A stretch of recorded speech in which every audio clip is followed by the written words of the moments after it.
eu sei, escuto o silêncio. Que a terra, para nós, índio e quilombola, é a nossa segunda mãe. Tento, erro, olho pra dentro de mim e não vejo nada. Só o pulso incessante da minha raiz. Só o pulso incessante da minha raiz.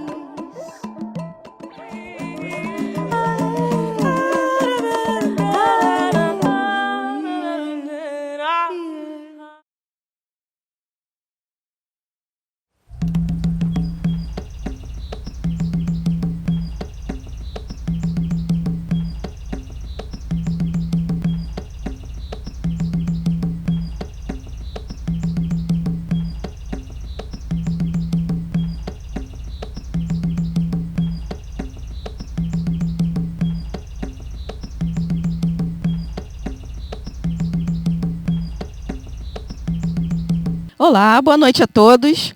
Convido agora para o nosso rolê 22, Dona Maria do Quilombo.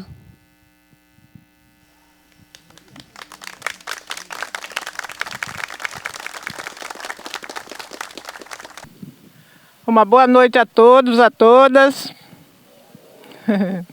Sou Maria da Guia, moradora aqui do Quilombo Ivaporanduva. Sou vice-presidente da Associação Quilombo Ivaporanduva. Quero que vocês sejam todos bem-vindos ao Quilombo Ivaporanduva e sintam-se em casa. O Quilombo é a casa de vocês e de todos nós aqui hoje. Então, fiquem à vontade.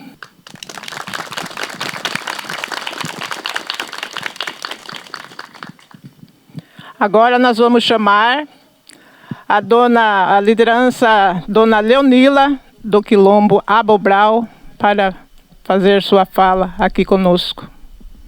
Dona Leonila, por favor.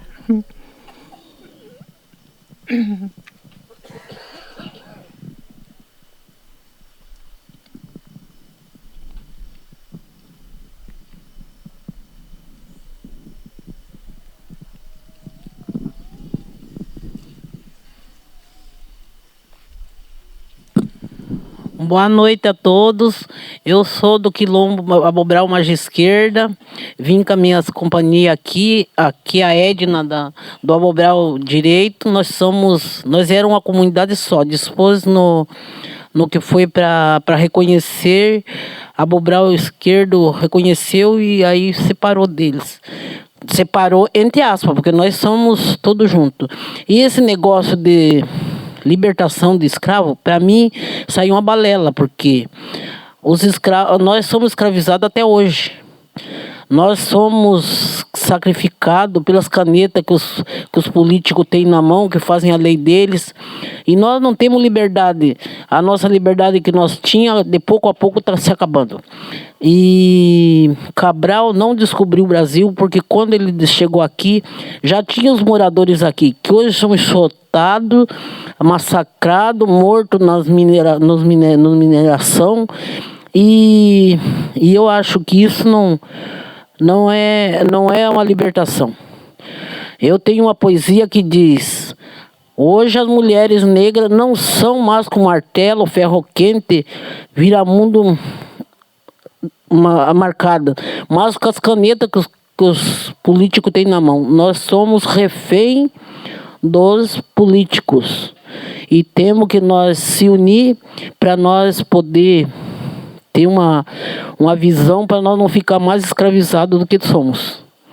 É isso que eu tenho que falar. Sou do Abobral Margem Esquerda, lutei 25 anos para reconhecer meu território, mas só reconhecimento, que não tem a demarcação, não tem nada, nem sei se vai sair, porque com tudo isso aí que tem, nós só temos a lastimar.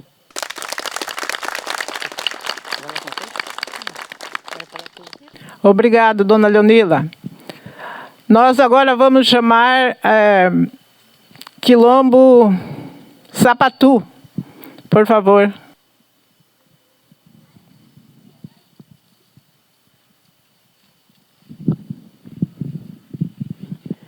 Obrigado, Maria. Boa noite a todos e todas. Eu sou Ivo Santos, sou coordenador do Quilombo Sapatu, né? Onde a comunidade tem aproximadamente 284 pessoas, né? Vive da agricultura, do turismo e uma parcela do artesanato, né? Obrigado pela oportunidade, Maria.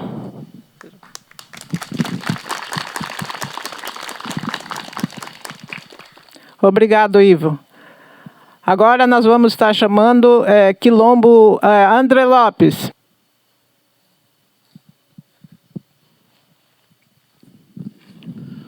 Boa noite a todos e a todas.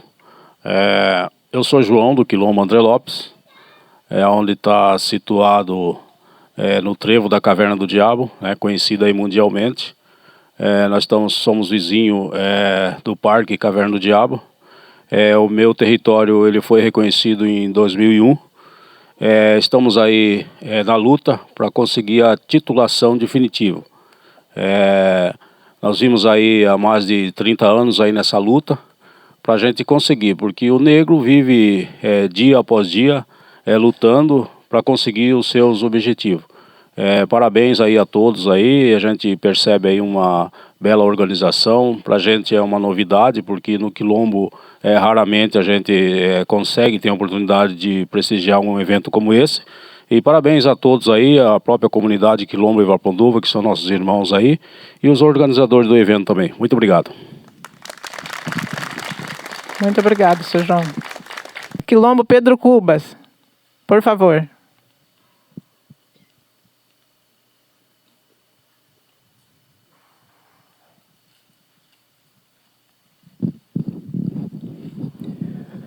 Boa noite a todos e a todas.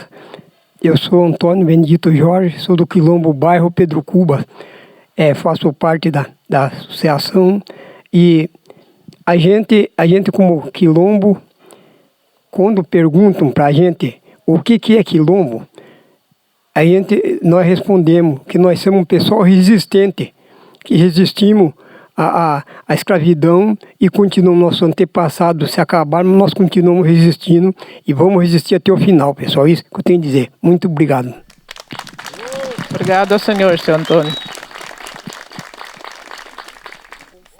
Quilombo Ostra, por favor.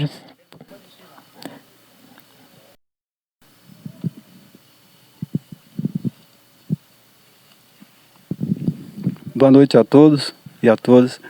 Aqui sou do Quilombo Ostra, é uma das mais novas associações daqui de Eldorado, por causa que estou com 7 anos que nós somos reconhecidos, né? Então, fico muito grato por esse convite de estarmos aqui hoje, nessa noite. E como a nossa amiga do Borbal falou, que nós continuamos ainda sendo escravos ainda, porque dependemos de fazer uma roça, podemos tirar a ordem. Nós somos o dono da terra, então nós podemos fazer nossa roça onde nós livre da cabeceira da água. Então nós continuamos sendo escravos ainda das autoridades, né? Então nós devemos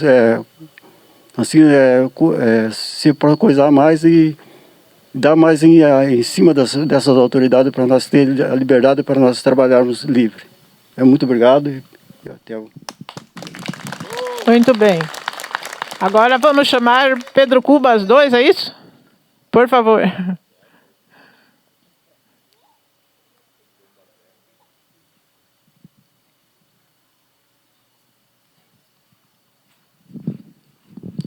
Boa noite a todos e a todas. É um privilégio realmente nós estarmos reunidos, quase todos os quilombos de Eldorado hoje aqui, né? E realmente é bênção e nós estamos muito felizes, muito contentes de estarmos fazendo parte junto com esse pessoal desse evento. Quando o Rodrigo falou assim, fez o convite, né? Falei, Rodrigo, essa hora não dá para a gente ir. Meu marido não pode dirigir à noite. pelo médico, nós somos proibidos de dirigir à noite, né? Sabe, né? O jovenzinho já viu como é que é. Então, o que a gente tem que falar? São tantas coisas, né? Mas a gente aproveita a oportunidade, como estamos todos hoje aqui. Sabemos que Quilombo é uma história, se a gente for falar, já viu, né? Vai longe. Vamos resumir dizendo assim, que somos felizes, somos resistentes, lutadores e não se entregamos fácil. Tem uma musiquinha que diz também assim, quem mexe com Quilombo, cuidado, eu esqueci agora o termo, mas mexe com formigueiro. Então, as pessoas perguntavam assim para mim há pouco tempo, aí diziam assim, Dona Diva, mas o que é Quilombo? Quilombo come gente? Não, não come gente, são gente igual vocês mesmos. Então, eles tinham uma visão de Quilombo, o que quer dizer isso? Então, aos poucos, com muita divulgação, o pessoal já está entendendo, nós já estamos compreendendo o que quer dizer um Quilombo. É um trabalho tartaruga, mas conseguimos chegar até aqui. Nossas comunidades, os moradores estão conseguindo já entender também, e isso vai ajudando o desenvolvimento da comunidade. Então, com todo esse trabalho, pena que não deu para vir mais gente de nossa comunidade, mas foi ótimo, está sendo ótimo, estou feliz, estou contente e vamos em frente, gente. Muito obrigado, tá? Obrigado mesmo. Obrigada, Dona Diva. Agora nós vamos chamar, já que nós estamos do lado de lá, nós vamos chamar o Quilombo Piririca. Não sei se esqueci alguém de baixo ainda. Se eu esqueci, por favor, alguém dá um alô aí para nós. Nós chamamos agora o Quilombo Piririca.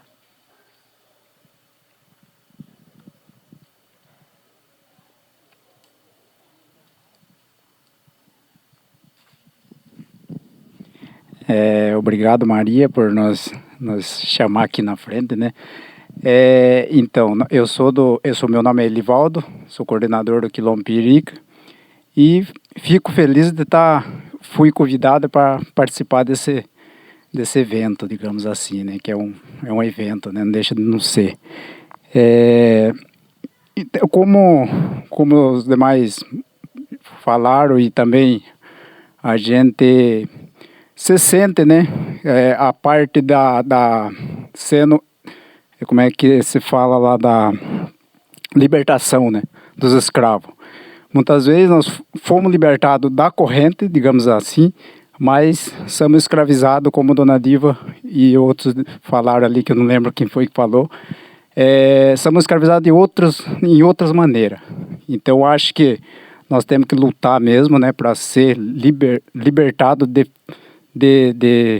assim, libertado mesmo, ter a nossa libertação de verdade, né? Como acho que foi Dona Diva que falou do descobrimento, né? Então nós já estávamos aqui, né? O pessoal já estavam por aqui desde o descobrimento, então nós somos praticamente escravizados de outra forma, né? De várias formas que muitas vezes nessa época também existia esse tipo de escravidão que nós sentimos hoje, né? Então eu acho que é isso, né? Eu acho que nós fomos convidados para estar aqui, né? Então nós ficamos muito gratos, muito felizes mesmo de estar participando desse evento hoje aqui na comunidade de Vaporunduva, que nossas famílias estão aqui também, né? No geral. Muito obrigado. Obrigada a você. Então nós vamos para o São Pedro, né? Chamar uma liderança do Quilombo São Pedro, por favor. Sim. Agora nós vamos...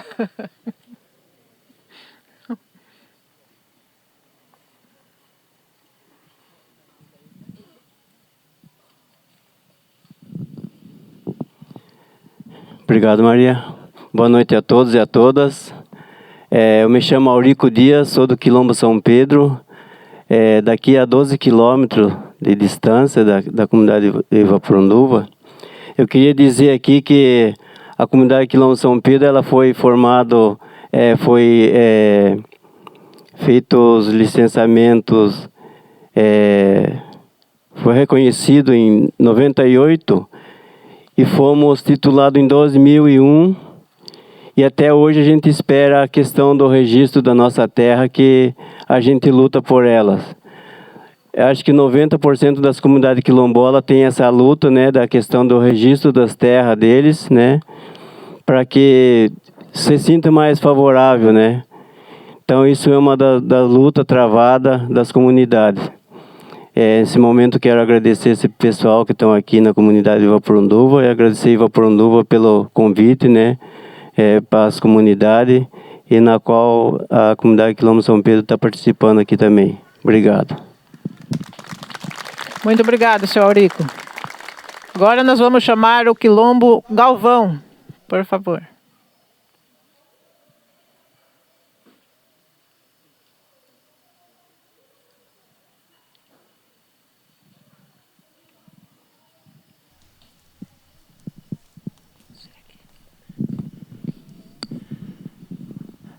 Boa noite a todos e a todas. Obrigado pelo convite. Estou muito feliz, né, por estar aqui hoje nesse lindo evento e parabenizar também a comunidade, né, por estar nos recebendo de coração e portas abertas.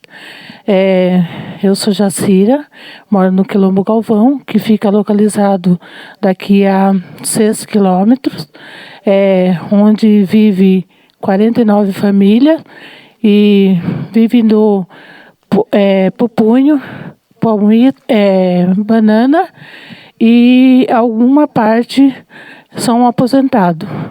E obrigado pelo convite.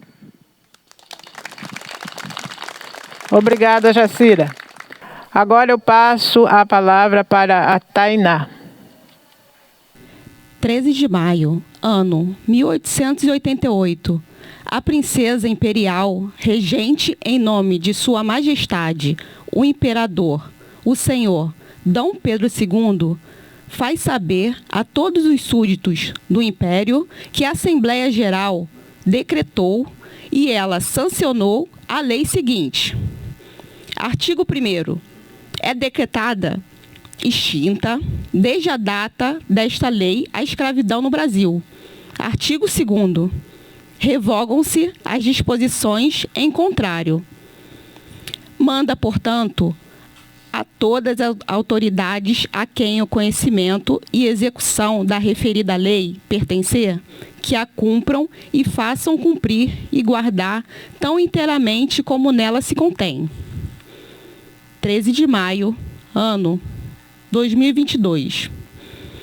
Dessa Ferreira, o que temos a comemorar?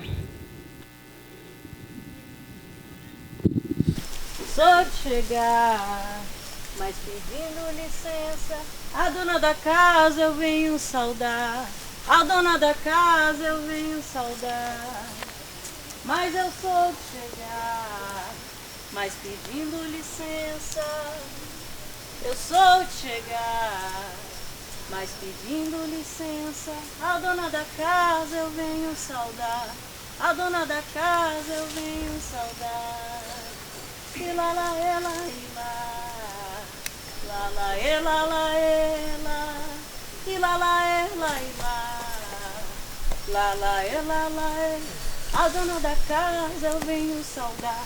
A dona da casa eu venho saudar. E lá lá ela e lá, lá lá ela lá ela, e lá lá ela e lá lá ela lá ela. A dona da casa eu venho saudar. A dona da casa eu venho saudar. Peço licença, jongueiro velho, tambo tá chamando, eu cheguei pra vadiar. Peço licença, jongueira velha, tambo tá chamando, eu cheguei pra vadiar. Licença, vovó, cachambu tá me chamando, eu aqui não danço só. Eu peço licença, jongueiro velho, tambo tá chamando, cheguei pra vadiar. Peço licença, jongueira velha, tambo tá chamando, cheguei pra vadiar. Licença, vovó, Caxambu tá me chamando. Eu aqui não danço só, eu peço licença. Jongueiro velho, tambu tá chamando, cheguei pra vadiar. O dia 13 de maio é um dia muito bonito. No dia 13 de maio é um dia muito bonito. Todos pretos se reúnem, ai meu Deus do céu, pra Saravá São Benedito. Todos pretos se reúnem, ai meu Deus do céu, pra Saravá São Benedito. Machado.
Ibá.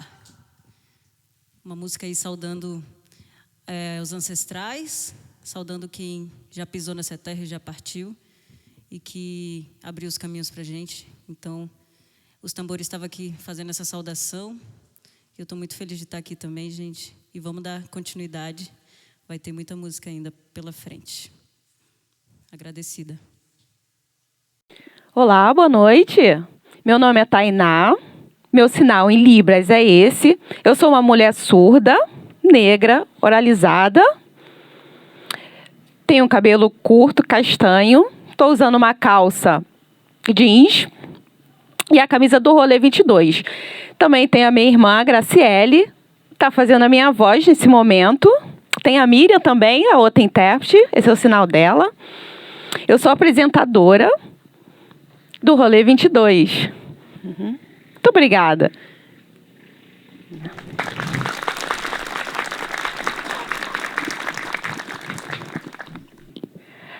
Agora convido para ocupar seus lugares de fala. Ditão, liderança do Quilombo Ivaponduva, Giselda Perrê, mestre, artista, educadora. Rodrigo Marinho, representante da EACONE.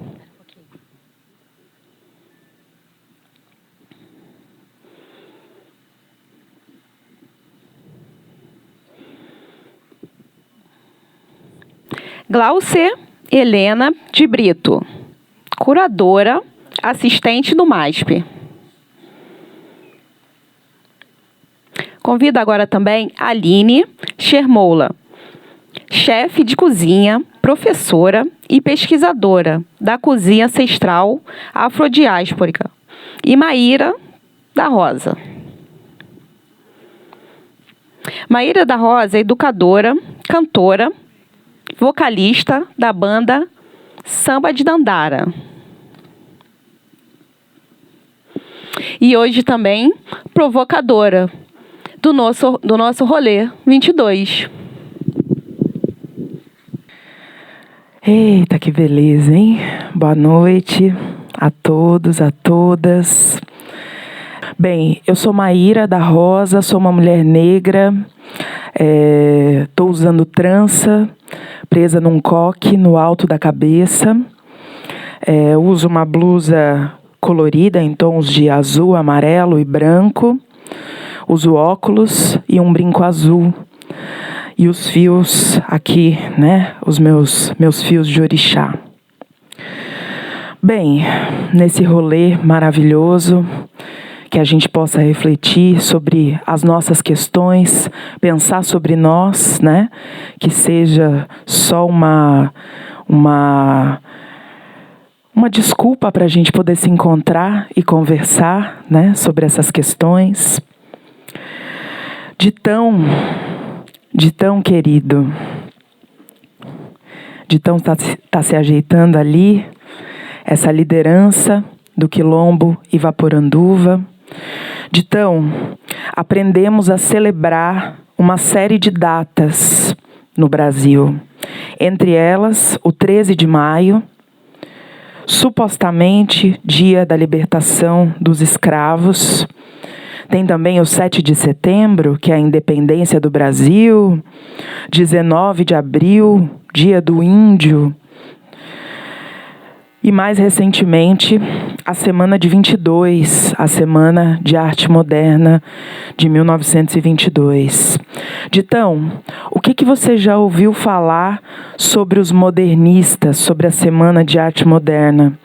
E sobre essas datas todas, o que afinal nós temos para comemorar? A palavra é sua, Ditão. Fica à vontade. Pessoal, boa noite, né? A todos e todas, né? Mais uma vez, bem-vindo aqui à nossa comunidade, Quilombo de Ivaporanduva. Meu nome é Benedito. O pessoal me conhece como Ditão, né? Então, pessoal, a história do Quilombo, né, é uma história que não vem de encontro com a história que contam para nós, né? Eu penso que libertação, liberdade. O que é libertação? A libertação dos quilombos, ela não aconteceu no dia 13 de maio de 1888, não. Foi muito mais antes, né? Quem começou esse processo de liberdade nesse país? Eu uso falar que foi os quilombos, né? Quando disseram não à escravidão. Quando tiraram o pé da senzala e lá no meio do mato, onde tinha alguns recursos naturais para sobreviver, lá eles fundaram essa comunidade.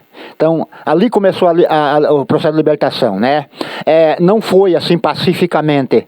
Foi na marra, foi no pau, né? Muitos dos nossos antepassados morreram em busca de alimento, porque quando eles eram na senzala, comia um pouquinho de comida a troco do trabalho que fazia, né? Quando eles foram para a comunidade, fundar a sua comunidade, eles não eram livres, portanto não podiam comprar o que precisavam no comércio, nem roupa, nem alimentação. Então eles se vestiam com pele de animais, comiam aquilo que a floresta e o rio oferecia. Para matar esses animais e para matar os peixes, eles faziam muitas armadilhas, porque não podia comprar os equipamentos de pesca nem de caçada no comércio, porque senão eles eram capturados, não eram livres. Mas ali começou o processo de libertação. Então uso falar que a Lei Áurea, como é falado, para nós quilombola é um processo. Toda vez que você consegue uma vitória, rumo à Lei Áurea. Conseguimos a Lei Áurea? Ainda não, foi falado bastante aqui em relação a isso. Acabou a escravidão? Eu também acho que ainda não. Eu penso que o que dá para fazer com o salário mínimo? Dá para comer bem? Dá para passear? Dá para se vestir bem? Dá para cuidar bem da família? Não dá. Então trocou a escravidão com o salário mínimo. Somos chicoteados como era na época da escravidão?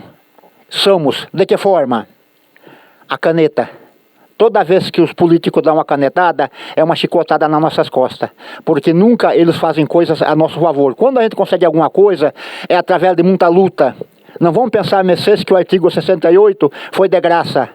Foi luta, muita luta. O que é o artigo 68? É aquele que está na Constituição que dá direito para nós ao território. Então foi muita luta, muita organização. Quando conseguimos o decreto 4887 de 2003, também não foi de graça. Foi luta, muita luta, até tanto isso é verdade, foi questionado juridicamente no Supremo Tribunal Federal, né? Ganhamos essa luta agora recentemente em 2018, né? Quando saiu o decreto 10.139, a educação afro na escola para os descendentes daquele povo que foi trazido da África, sequestrado e trazido para cá. Foi de graça? Não foi. Nós participamos desse decreto. Então, vitórias que a gente vai conseguindo rumo à Lei Áurea. Estamos livres? Ainda não. Como foi falado aqui. Estamos no território, mas embaixo de um monte de lei. E essa lei prejudica a comunidade, porque não são feitos por nós, são feitos por eles. Então, que Lei Áurea é essa? Né? Quando saiu a primeira lei de educação no Brasil, 2009 para cá, que o povo negro pôde falar que tem uma lei que fala com que ele tem que estar na escola. Mas antes quem estudou foi de teimoso, porque a lei não dizia nada. Aonde que está nosso povo? Libertou? Libertou? Será que libertou? Aonde que nós estamos? IBGE fala que nós somos a maioria, mas aonde que nós estamos? Né? Que de eleição invisível? Aonde que nós estamos? Então por isso que eu falo que para nós quilombola, a Lei Áurea não quer dizer nada, porque nós não fomos libertados pela Lei Áurea. Nós estamos buscando a nossa libertação através da nossa própria luta, da nossa própria organização do povo quilombola nas comunidades, no estado e no país. Obrigado, é isso.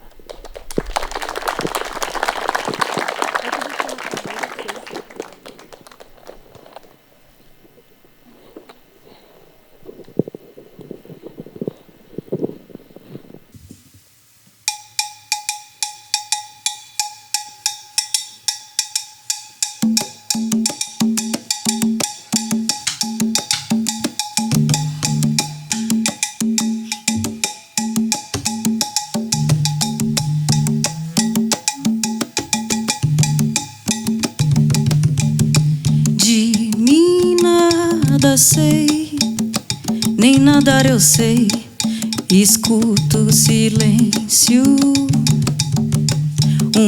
Talvez, não sei, só sinto o canto, grito, algo que me move, que me leva adiante.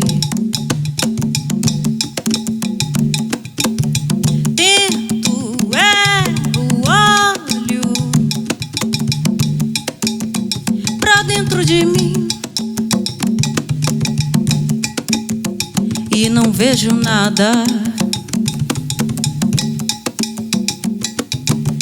Só o pulso incessante da minha raiz.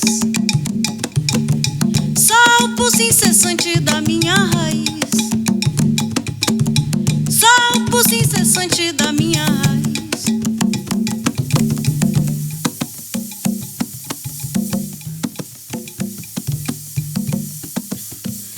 Querem me destruir, me usar, me aproveitar, mas eu não vou deixar. Querem me calar, matar, queimar, quietar, mas eu não vou consentir. Querem me educar, dizer como eu devo ser, dizer como deve ser, mas eu não sou assim. Na tempestade, eu sou o vento. Nas manhãs, eu sou os pássaros. Nas marés, eu sou os peixes. Na mata, eu sou as folhas. Me revolto, pois continuam a querer me destruir. Mas eu sou a natureza viva.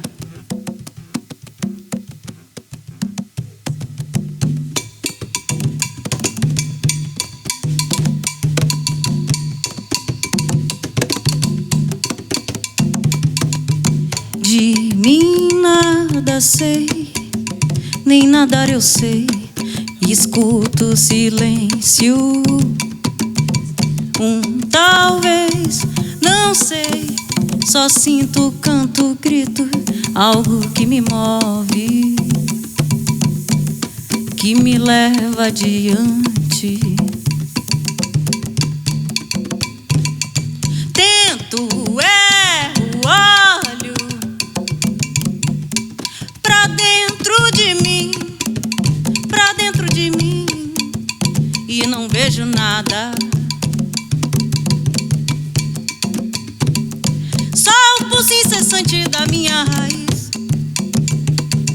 Só o pulso incessante da minha raiz. Só o pulso incessante da minha raiz. Só o pulso incessante da minha raiz.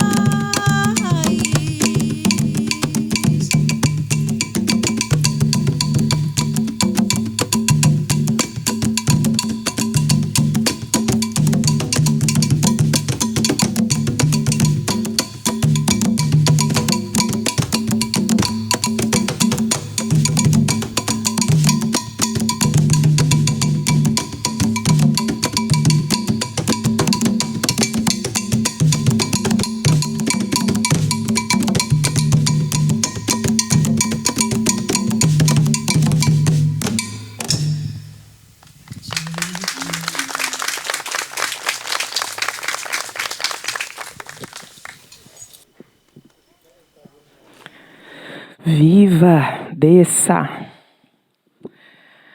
Bem, meu povo, Beatriz Nascimento, nascida em Sergipe, criada no Rio de Janeiro, foi uma importante intelectual, ativista negra.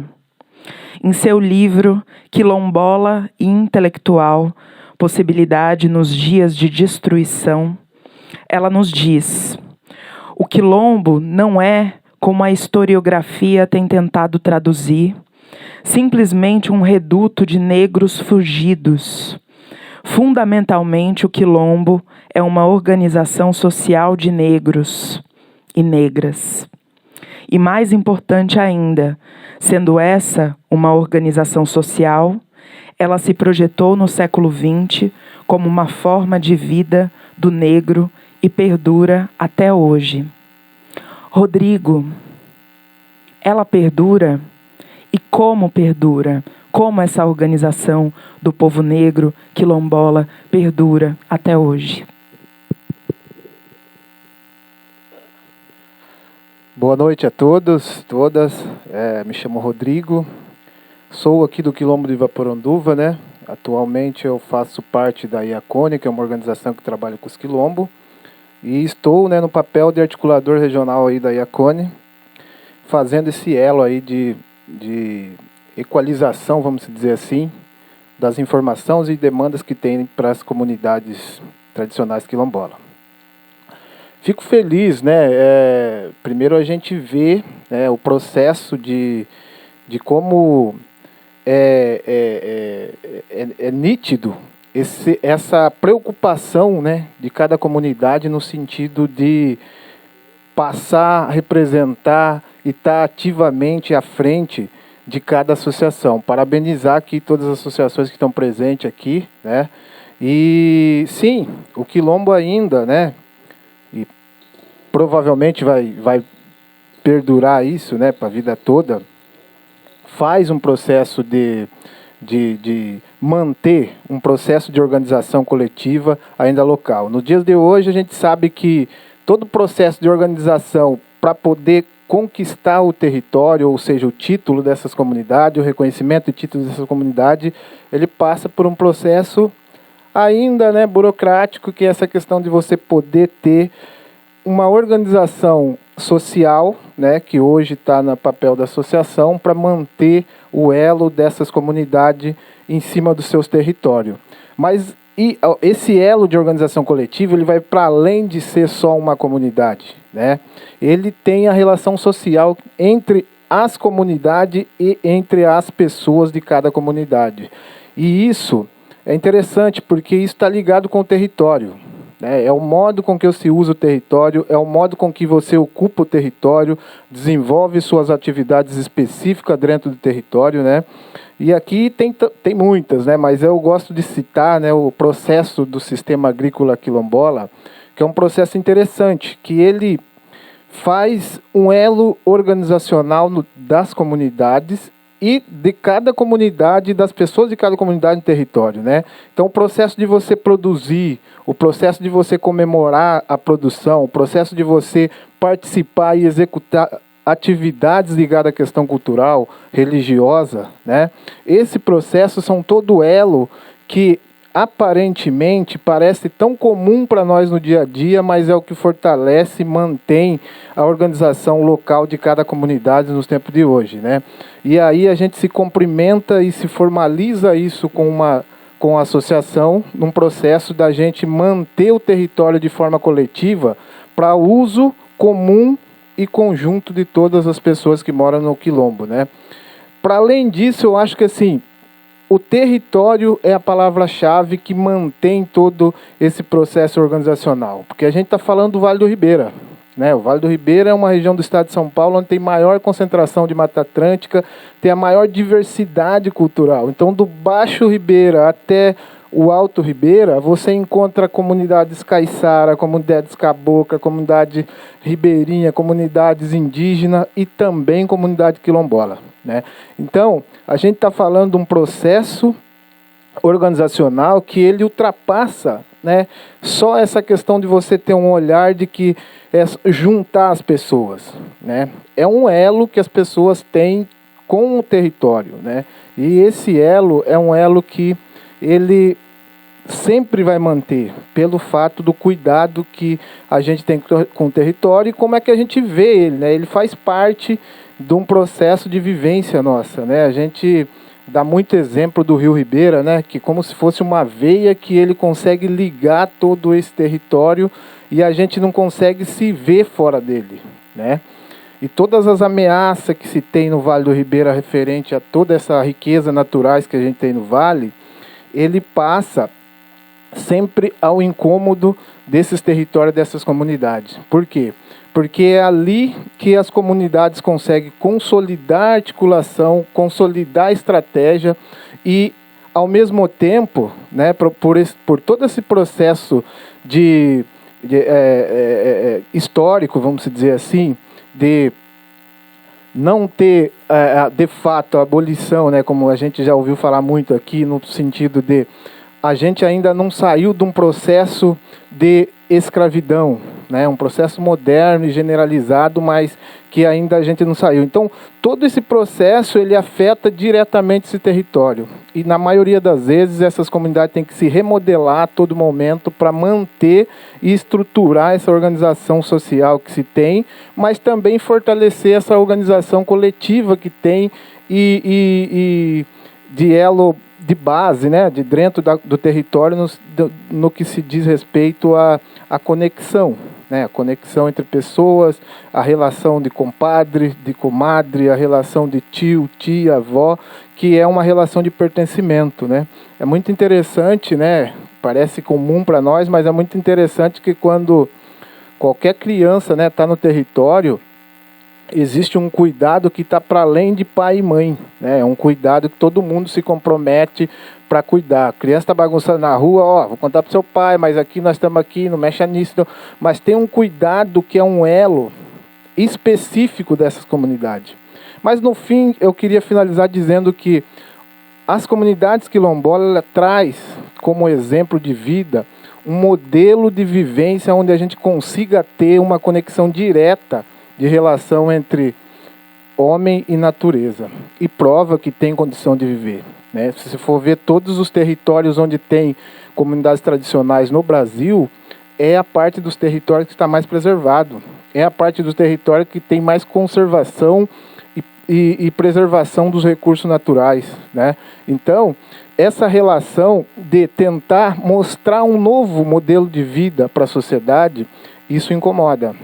Incomoda, mas, por outro lado, é uma identidade, né, desse povo negro que vive nessas comunidades rurais. Obrigado.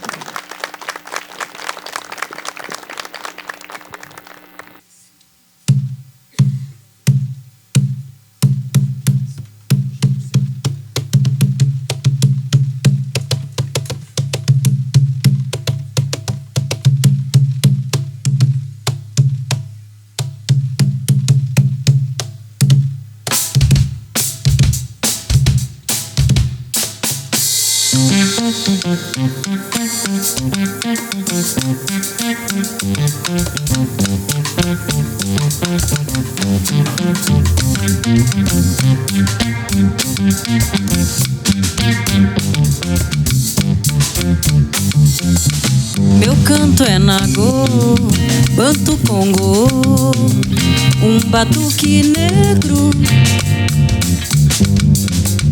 Toco pra Xangô e Babalaô, me mostra os caminhos de Fá. Meu canto é nagô, Porto, Brasília, Salvador, um batuque negro. Toco pra Xangô e Babalaô, me mostra os caminhos de Fá. Vem ver dois mundos em interação, Ilubatá, tambor de comunicação. Vem ver dois mundos em interação, Ilubatá, tambor de comunicação. Ei, ei, ei, ei.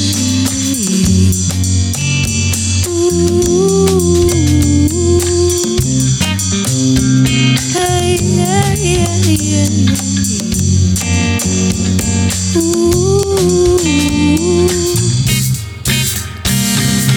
Esse é meu canto nagô, em todo canto esse canto entoou. Os males espanta pra unificar, me mostra o caminho, me deixa cantar, chega mais. Batuca com respeito, liberdade e paz, mostrando pro mais novo como os ancestrais me ensinaram a viver e compreender essa comunhão pra fortalecer. Vem ver, mistura que meu povo vence, em cada vitória aprende.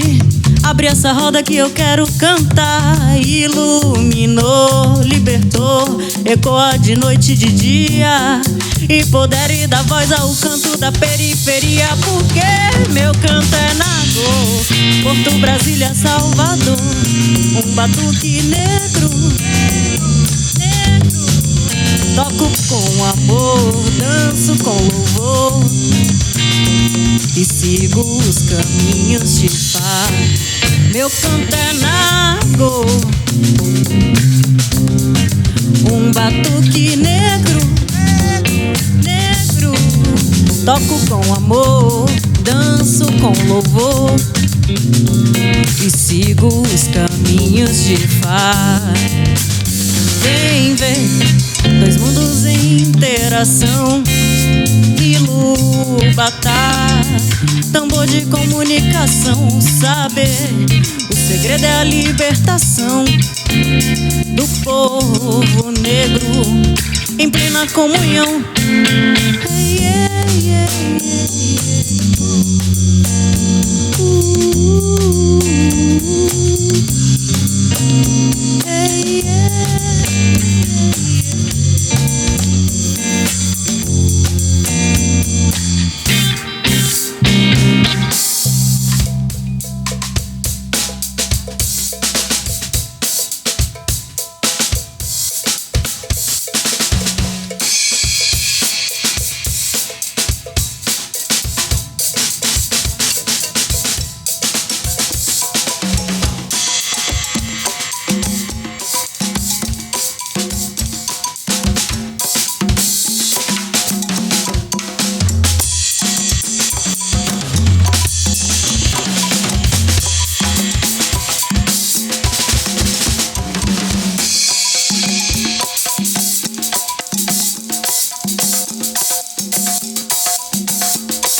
Aproveitando que Beatriz Nascimento já entrou no rolê, cito aqui mais um trecho do livro para provocar você, Gláucia, minha irmã. Ela diz o seguinte: o que eu estava querendo me referir foi do alijamento que foi dado ao negro dentro do Brasil, ao negro e ao índio. Então, nós temos uma cultura muito forte. A cultura negra que conseguiu se amalgamar com a cultura índia é realmente a cultura brasileira.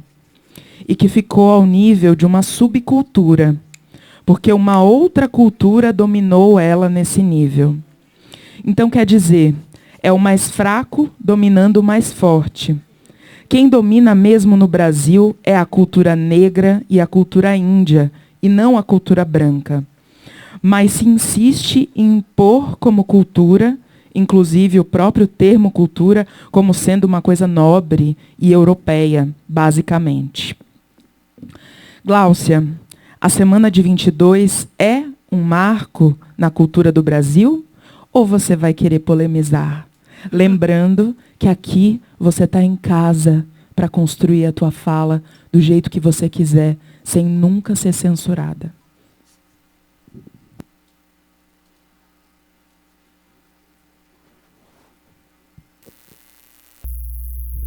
Gente, boa noite. Eu sou Glaucia Helena de Brito, sou pesquisadora, trabalho com arte, mais especificamente artes visuais, pintura, escultura. Eu pesquiso, também produzo, né, faço, principalmente desenho, pintura. Trabalho em museus, trabalho fazendo formação, trabalho em educação, dando aula. Então, esse é um pouco do conhecimento que eu trago, né, juntar minha experiência com educação ao meu amor, minha paixão por arte, em vários sentidos. Eu vim aqui falar um pouquinho desse tema principal, por isso o nome do evento aqui, Rolê 22.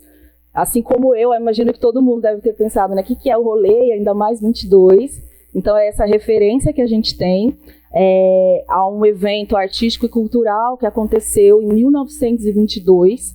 Então a gente está aqui hoje em 2022 falando um pouco desse evento, e eu tenho o maior prazer, a maior honra de compor essa mesa junto com vocês. Gostaria de agradecer imensamente ao Quilombo Ivoporanduva, a todas as comunidades quilombolas aqui presentes, ao pessoal, à equipe também que fez esse convite para mim do Rolê 22, aos meus colegas, companheiros aqui de fala, de mesa também. Eu acho que é o evento mais importante que eu já participei na vida, então eu estou bem nervosa, bem feliz e bem honrada também. Vai ser um marco que eu vou levar para a eternidade, assim, vai ser uma lembrança como herança de família, sabe quando a gente guarda uma foto, né, de família, que é bem querida, de uma coisa importante, de alguém querido, vai ser esse momento, esse marco aqui para mim. Então eu me sinto muito feliz por isso, e eu espero que vocês sintam essa minha energia como forma de agradecimento também por estar presente, por aprender com vocês e pisar essa terra aqui que também, de alguma forma, não deixa de ser terra dos meus ancestrais também. Então, muito obrigada.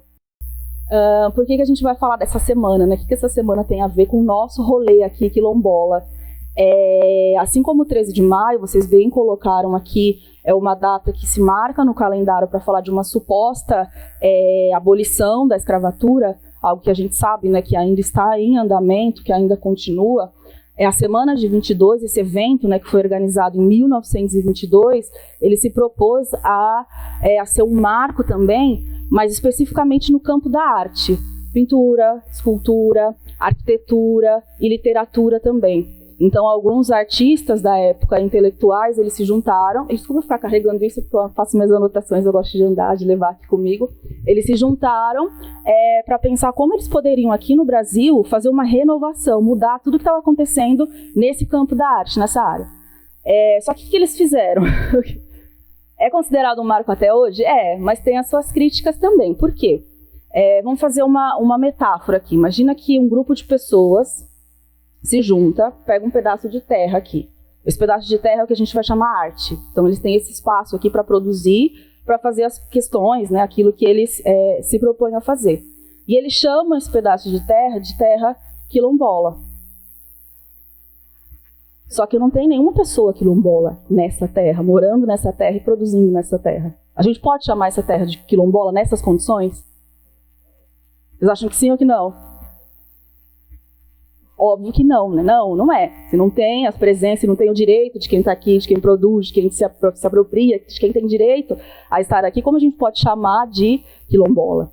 Então, fazendo um paralelo, né, só para entender um pouco mais, se aprofundar um pouco mais nesse tema, eles criaram, né, um tipo de movimento, a Semana de Arte Moderna de 22, então chamaram esse pedaço de terra, essa arte de moderna brasileira. Eles queriam criar um projeto de arte, um novo jeito de fazer arte que fosse do Brasil, né, que trabalhasse questões só do Brasil, mas deixaram de fora pessoas que são fundamentais para a construção do Brasil, no caso. Eu usei a referência aqui da terra quilombola, mas no caso eram pessoas negras, pessoas indígenas também. Então, muitos desses pintores, desses escultores, desses escritores criaram, né, esse tipo de arte moderna, falando sobre a cultura afro-brasileira, a cultura indígena também, representando pessoas negras, representando pessoas indígenas, mas sem a presença efetiva dessas pessoas, né? De chamar artistas, homens, mulheres negros, de chamar pessoas indígenas para falar sobre suas condições, suas pautas, suas questões, como a gente está compartilhando aqui aquilo que é da gente e aquilo que é importante para a gente reivindicar. Então é um movimento que foi um marco, mas ele foi organizado por uma aristocracia, né, por uma elite, mas não uma elite de ser mais importante, uma elite chamada elite porque tinha o poder político, porque tinha o poder econômico, ou seja, porque tinha a terra, tinha a arte, né, mas não tinha o direito a, ou pelo menos não compartilhava o direito que todo mundo tinha. Se é uma arte nacional, se é uma arte brasileira, se é uma arte moderna brasileira, ou é de todo mundo ou não é, né? Ou é de todo mundo ou não é. Se eu não faço parte, eu não posso me apropriar daquilo e achar que aquilo também é meu. Então a gente não pode se sentir representado, né, tomar canetada nesses vários outros espaços da vida, né? Na arte isso também aconteceu, foi uma espécie de canetada, digamos assim, né? Aí eu vou fazer... a referência ela é muito importante nesse sentido. Era isso que eu estava pensando aqui para compartilhar com vocês.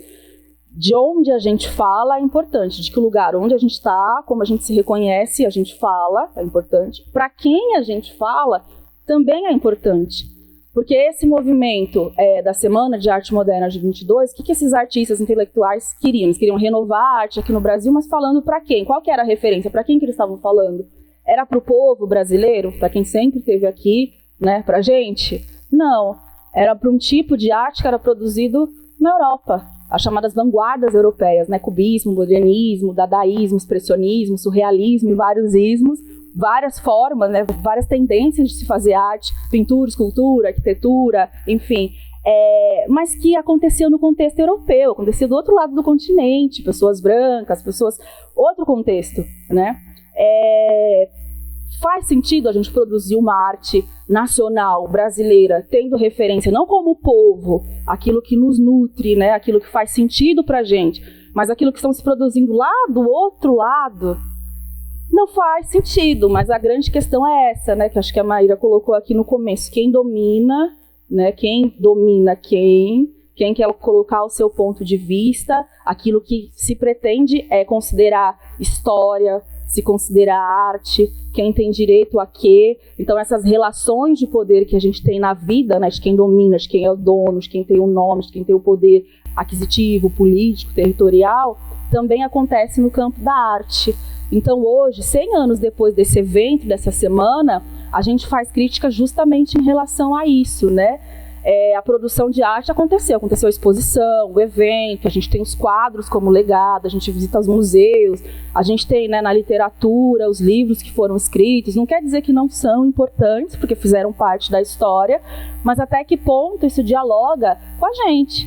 Faz sentido aqui, né, 100 anos depois, tudo que falaram lá na semana de 22, aqui no contexto do Quilombo, por exemplo? Se sim, poxa, que bacana, alguma coisa teve de legal ali que dá pra gente dialogar hoje. Agora, se não, é uma questão. Se a gente não pôde se posicionar lá naquele período, se deixaram de fora, né, a presença de pessoas negras, de pessoas indígenas, hoje não. A gente não é invisível, a gente está aqui, a gente vai falar, né? Teve a ver, a gente se sente incluído? Talvez não. Mas ainda assim, mesmo não se sentindo incluído, a gente sabe, tem a consciência de que hoje a gente tem o direito de reivindicar. Falando, não, peraí, isso aconteceu, é um marco na história do Brasil. Sou brasileira, a gente está aqui, a gente não é invisível. Como a gente hoje pode pensar na nossa presença, na nossa participação, na nossa relação com esse evento, com esse tipo de arte, né, que era moderna, mas é um modernismo que está em andamento ainda. A gente não chegou nem na contemporaneidade, porque as mesmas questões, né, que a gente lutava no passado, e aqui vocês colocaram nos termos do território, da terra, no campo da arte, são as mesmas lutas.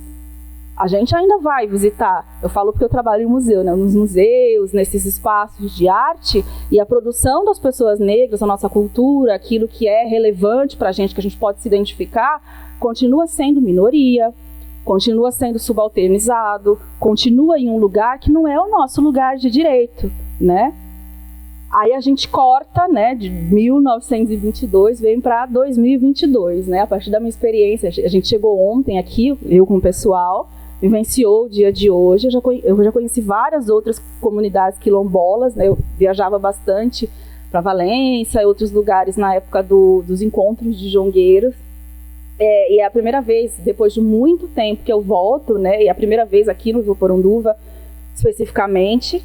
Mas não tem, como eu disse, né? A referência ela é fundamental. Não dá para eu falar as coisas que eu falo, sei lá, dentro de um museu, que é um espaço, é um território, é um tipo de terra, aqui no Quilombo, né? Eu tenho que falar a partir daquilo que eu estou sentindo aqui e daquilo que vocês me proporcionam aqui, e que a gente possa se nutrir ao mesmo tempo. Então, pegando uma fala que o seu Ditão disse hoje pra gente no rolê, né, na caminhada que a gente fez aqui, até ali a parte mais central, né, ele disse uma frase que para mim foi muito importante para pensar essa semana de 22, né? A terra é mãe. Se a terra é mãe, ela gera, né, ela dá vida, ela alimenta, ela nutre. Então a gente tem a relação da terra com o fruto, a gente se alimenta da terra, e com a mãe, porque ela é mãe. A gente também se alimenta da nossa mãe, né? Ela também vai nutrir a gente, mas é um tipo de nutrição de vida e uma relação que a gente estabelece a partir do respeito, do afeto e do compromisso. A terra é mãe, a gente tem compromisso com a terra, né? A nossa mãe, a nossa família, a gente tem um compromisso com a nossa família, com o nosso sangue, com a nossa linhagem, daquilo que é nosso, né? Por direito de vida também. Nessa semana de 22, nesse movimento de arte moderna que aconteceu aqui no Brasil, eles criaram um manifesto chamado Manifesto Antropofágico.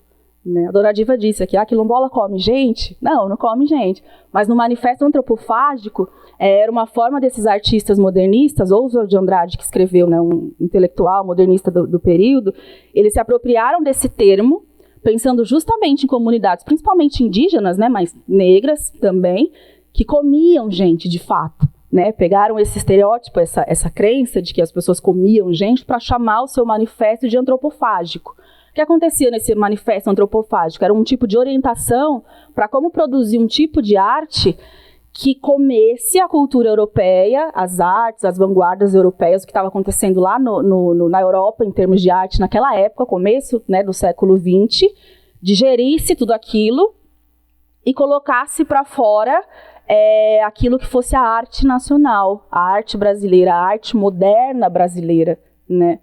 Mas que referencial é esse? É um referencial feliz, né? Falar de manifesto antropofágico, alguém de fora fazer referência a pessoas negras, indígenas, como comedoras de gente, de fato, né? Na minha leitura, na minha visão, por que não a gente usar, como pensando hoje, né, 100 anos depois, refletindo sobre esse movimento, nessa fala do seu Ditão aqui, né, que a terra é mãe. A gente se alimenta assim, mas não nessa ideia de selvagem, né, de selvageria, do antropofágico, mas na ideia do compromisso, do respeito e da nutrição, aquilo que nutre a gente. Então a arte também tem esse paralelo, né, aquilo que faz sentido para a gente, né? Então, dito isso, eu gostaria de dizer também que nesse mesmo período, para além dessa semana, a semana concentrou, virou um marco, entrou para a história. Mas em termos de arte, era só isso que estava acontecendo no período? Óbvio que não. Tudo aquilo que era a produção justamente dessas pessoas indígenas, dessas pessoas negras, ficou de fora dessa história. Então hoje a gente fala da semana, mas também a partir da ausência, daquilo que não constou, daquilo que não ficou, né? Não ficou no papel, não ficou nos quadros, nas pinturas, mas que existiam também. Se a gente pensar na cultura, na produção de arte da população negra, por exemplo, a gente tem em 1923 a fundação de uma das grandes escolas de samba aqui do Brasil, que é a Portela, por exemplo. Né? Será que naquele período, a semana aconteceu em 22, será que em 23 eles estavam considerando a fundação da Portela lá no Rio de Janeiro como arte brasileira, cultura brasileira legítima, importante, que é importante a gente valorizar, que é importante a gente se envolver, né?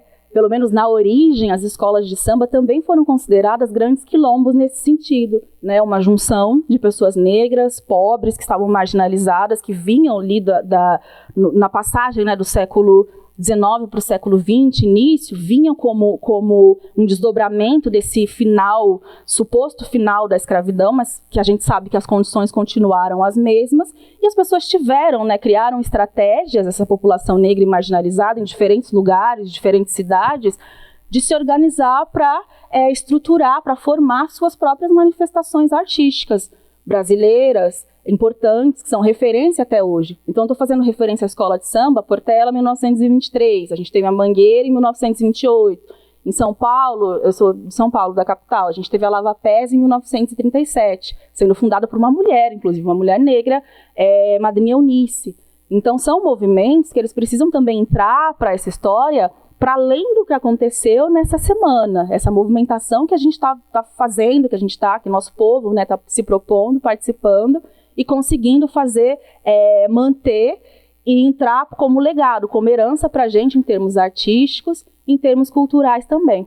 Então eu estou falando da escola de samba só para fazer um paralelo, né? Não é arte só aquilo que alguém, que uma elite, né, que um grupo considera arte. E na semana de 22 a gente teve uma questão ainda grave nesse sentido. Eles achavam que era um tipo de evento de vanguarda, inovador, mas quem apoiava, né, quem dava o dinheiro, financiava, né, o evento, toda a organização, era justamente as pessoas que eram ligadas às oligarquias cafeeiras do período. E se a gente pensar, muitos dos herdeiros dessa mesma galera lá daquele tempo, são os mesmos donos da terra que a gente tem hoje aqui, da época do ciclo do café também, né?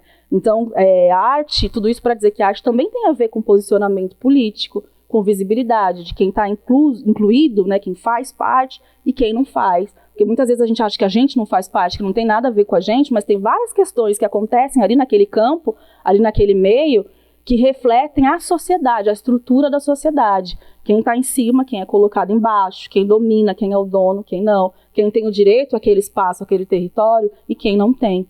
Então, é para dizer que, quando a gente fala dos movimentos artísticos, a arte contemporânea, aqui no caso a arte moderna, a arte acadêmica, são espaços que o negro, a população indígena, também não ocupou e luta até hoje para ocupar, para ter o direito, né, a fazer parte e a constar nessa história. Então, só para fechar, eu queria dizer que não por um acaso, quando eu vim para cá ontem, e hoje ao longo do dia também, eu continuei trabalhando, produzindo justamente um texto para uma exposição de um artista chamado Dalton Paula, que é um artista negro de Goiás, e que ele faz a pesquisa em vários territórios quilombolas no Brasil, justamente para pegar a história, retratar as pessoas que são lideranças, e criar uma imagem, ele cria uma imagem para grandes líderes quilombolas do passado. Pessoas que a gente conhece na oralidade, pela história, mas não tem uma imagem guardada, por exemplo. Por isso, quando a gente fala de artes visuais, tem a ver com isso também, né? Com as imagens que a gente guarda ao longo da história. E muitas das pessoas negras, lideranças, não têm essas imagens. Então, uma imagem que ficou muito forte para mim, que eu pensei bastante aqui ao longo do encontro, foi a imagem que o Dalton Paula criou para Teresa de Benguela. Não sei se vocês já ouviram falar, foi uma grande líder quilombola, né, de um quilombo chamado Quilombo do Cariterê, conhecido como Quilombo do Piolho, no começo do século XVIII, então por volta de 1730, mais ou menos, né, era o período que existia esse grande quilombo, e ela foi uma grande líder desse quilombo, ou seja, uma mulher líder quilombola, que tem toda uma história que a gente pode ser resgatada, que a gente pode ver, que a gente pode olhar como os nossos antepassados de luta também, e não existe nenhuma imagem dessa mulher, né? Então, a arte é esse campo também que pode juntar, agregar várias outras lutas, mas no caso aqui no espaço do visual, daquilo que a gente pinta, daquilo que a gente esculpe, para dizer que não somos invisíveis, né? Estamos aqui. A gente não é invisível, a gente está aqui. E se está aqui, a gente vai resistir até o fim, como o senhor bem colocou ali no começo. Então, eu agradeço mais uma vez essa troca, conversar um pouco com vocês, aprender com vocês também. Já encerrando aqui a minha fala, para dizer que sim, que esse tipo, né, de renovação que aconteceu no campo da arte, assim como a falsa, na ideia de libertação, também está em andamento. É claro que são lutas diferentes, mas para a gente que é negro continua sendo uma luta, não é fácil ocupar e transitar, né, nos espaços que a gente ocupa, nas diferentes atividades, mas que o meu desejo seja esse, né, que a gente consiga de fato ter acesso à terra, à arte, à história, né, e à tão sonhada liberdade. Eu acho que a gente não merece menos que isso, e a gente está aqui e a gente vai resistir até o fim. Então, muito obrigada, gente.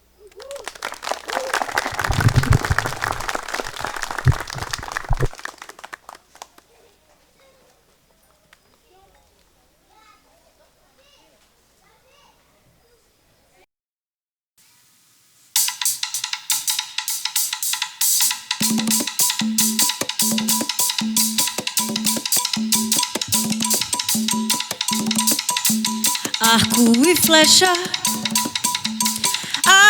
atravessou o ar, ando depressa por onde vou, folha sagrada para curar, isca de cobra para caçar.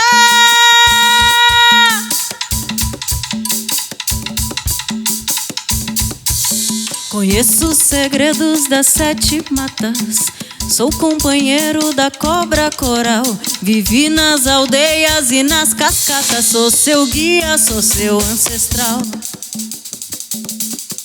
Conheço os segredos das 7 matas, sou companheiro da cobra coral, vivi nas aldeias e nas cascatas, sou seu guia, sou seu ancestral.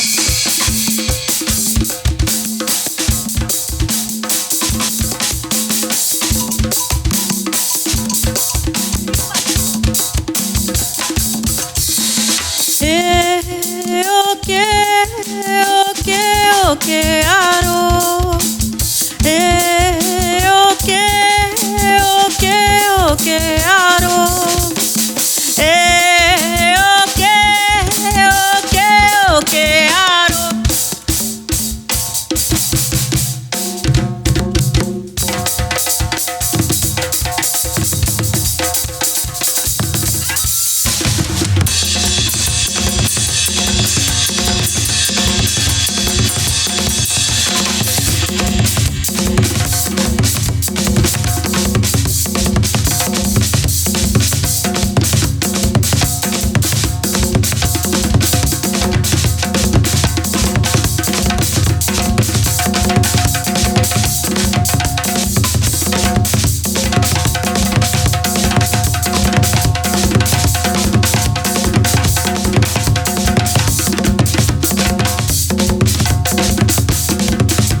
Tupinambá. Arco e flecha atravessou o ar, ando depressa por onde vou, folha sagrada para curar, isca de cobra para caçar.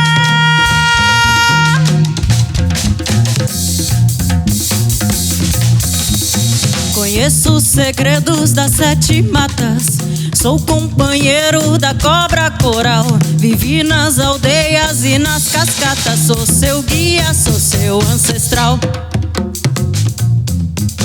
Conheço os segredos das 7 matas, sou companheiro da cobra coral, vivi nas aldeias e nas cascatas, sou seu guia, sou seu ancestral.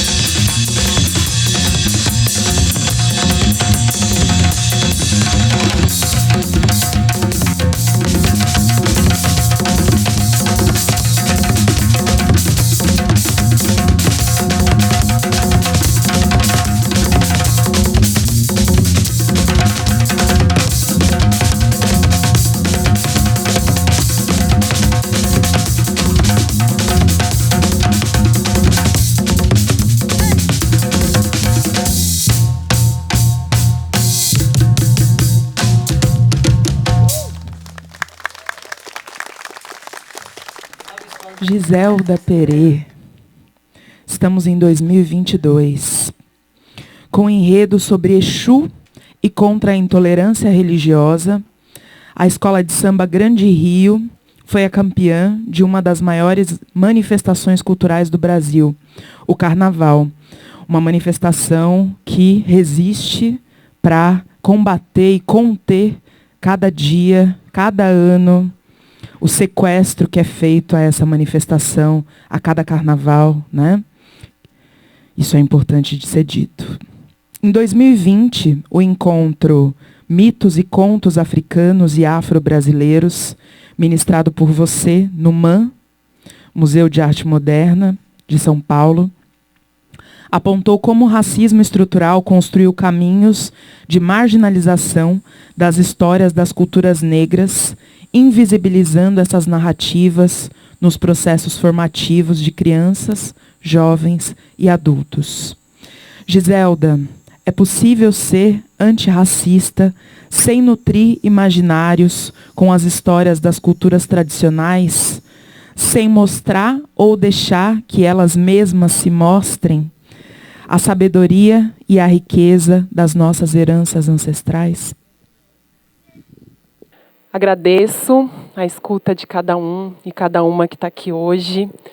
Para mim, em primeiro lugar, é uma honra pisar nessa terra, olhar para vocês e conhecer cada um de vocês. Porque falando de imaginário, eu cresci uma menina negra numa periferia da cidade de São Paulo. Hoje a gente chama de periferia, mas quando eu era criança a gente chamava de favela mesmo. E onde uma grande parcela das pessoas que moravam ali no bairro junto comigo eram pessoas negras, mas não se viam negras, não reconheciam a história da população negra como sendo sua própria, né? Então, por isso, por ser uma das mais escuras, de ter o cabelo mais crespo entre as pessoas negras daquela comunidade, daquela região, eu fui muito perseguida pelo racismo ali. Então, entre os meus, né, essa diferença era muito gritante e era um lugar de poder. Então, se meu cabelo era mais cacheado, eu perseguia aquele que tinha um cabelo mais crespo. E só agora, né, que eu consigo olhar para trás e entender que esse fenômeno se dá quando a gente não conhece a nossa própria história, quando a gente não sabe de onde a gente vem. E a gente foi parar nas periferias muito por consequência do processo desse fim da escravização, né?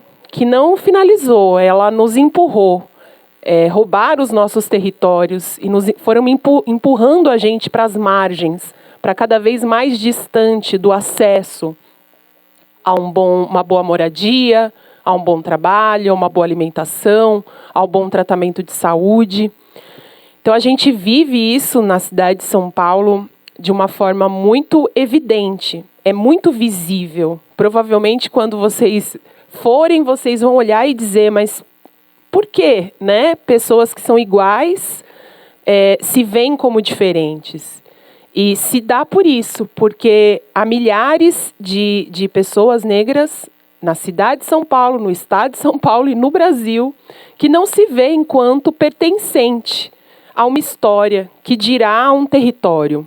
Sequer entende que pode fazer parte de um território. E se deu porque nesse processo da escravização fizeram com que a gente deixasse de acreditar na gente mesmo, né, nas nossas próprias histórias. Fizeram a gente acreditar por um processo de colonização, ou seja, de dominação da terra, das pessoas, do seu imaginário. Fizeram a gente acreditar que tudo que estava ligado às nossas raízes culturais era demonizado, né? Era algo que era do mal, que era ruim. Então, evidentemente, as pessoas negras também se opuseram a si próprias, à sua própria história. E Ditão falou da Lei 10.639, que foi uma grande luta, uma conquista importante, para que se obrigasse o ensino da história e cultura da população negra nas escolas, nos espaços de cultura. E a gente vê ainda hoje, em 2022, professoras, professores, diretores, diretoras, no momento que eu chego num espaço educativo para contar essas nossas histórias, entender que aquelas histórias que eu estou contando têm a ver com o tal do demônio, né? Então, vou dar só um passo atrás para dizer para vocês que eu me formei professora porque eu sonhava em fazer algo diferente do que eu tinha vivido na escola pública. Eu queria que outras crianças tivessem outras experiências para além daquela que eu tive. E depois que eu me tornei professora, eu fui perceber que, na verdade, como professora, esperavam que eu só reproduzisse o que já era ensinado na escola. E eu não queria reproduzir o que era ensinado, eu queria ensinar, contar as histórias que ninguém contava. E eram as histórias da população negra, da população indígena, eram os mitos dos orixás, eram as histórias pretas, que algumas pessoas vão chamar de lendas, mas são nossas histórias tradicionais, que estão preservadas na nossa oralidade, de como a gente vai vivenciando. E eu fui crescendo também com um imaginário repleto de racismos, né? Então, pela minha própria experiência, hoje eu afirmo que uma pessoa negra pode reproduzir racismo, e é o que mais tem no Brasil, né? Pessoas negras que reproduzem aquilo que elas acreditam ser o bom, o melhor, o puro, o belo. Nos ensinaram e ensinam até hoje nas escolas, né? Que nós não temos beleza, que nós não temos sabedoria, que nós não temos conhecimento científico, que nós não sabemos de tecnologia. E tudo isso que nos ensinam é uma grande mentira, como o dia 13 de maio, né? Citando uma compositora paulista, uma mulher negra chamada Girlei Miranda, ela tem uma música que diz que em 1º de abril inventaram o 13 de maio, né? Então, no dia da mentira, criaram essa data para nos convencer de que estávamos livres e que dali por diante era só ser feliz para sempre. E se a gente não fosse feliz para sempre, era uma responsabilidade única e exclusiva nossa. Sendo que nesse processo do fim da escravização oficial, a gente foi posto à margem e a terra foi ocupada pelos europeus que foram trazidos, que receberam sementes, ferramentas, tiveram ali benefícios para encher o Brasil de pessoas brancas. Esse era o projeto, nos deixar à margem, à míngua, para morrer. Né? Como hoje eu vi a história do Ditão, que contou a história aqui do Quilombo, dizendo que ela começa com o abandono. Né? Então, nossos ancestrais foram abandonados ali na fazenda, deixados mesmo à sorte. E eles resistiram, lutaram, e vocês estão aqui hoje e eu posso estar aqui hoje. Eu cresci também acreditando que eu deveria buscar ser diferente de quem eu sou, que eu não deveria ter o meu cabelo, que eu não deveria ter a minha pele, que eu não deveria ter o meu nariz, que eu não deveria ter a minha boca. E quando eu fui para a sala de aula, eu fui vendo que as crianças continuavam acreditando que elas não deveriam ser quem elas eram. E já na escola, eu percebi que eu precisava dar a essas crianças outras referências, porque como é que eles iam sentir orgulho da sua história se eles só conheciam a história de que os nossos ancestrais foram açoitados, né? De que não havia histórias de vencedores, né? Não se conta histórias de lutas de vencedores, se conta histórias sempre onde a gente está num lugar só do oprimido, não conta os nossos feitos, como bem disse aqui o mestre Ditão. Então, nos contam essas histórias por onde? Pela TV, hoje pela internet, as crianças recebem essas informações nos desenhos animados. Em todo lugar vai sendo repetido inúmeras vezes que a nossa história se resume a um fato histórico onde nós éramos só oprimidos. Então, foi aí que eu saí da escola e falei, vou contar essa história de outro jeito, já que aqui na sala de aula não me permitem.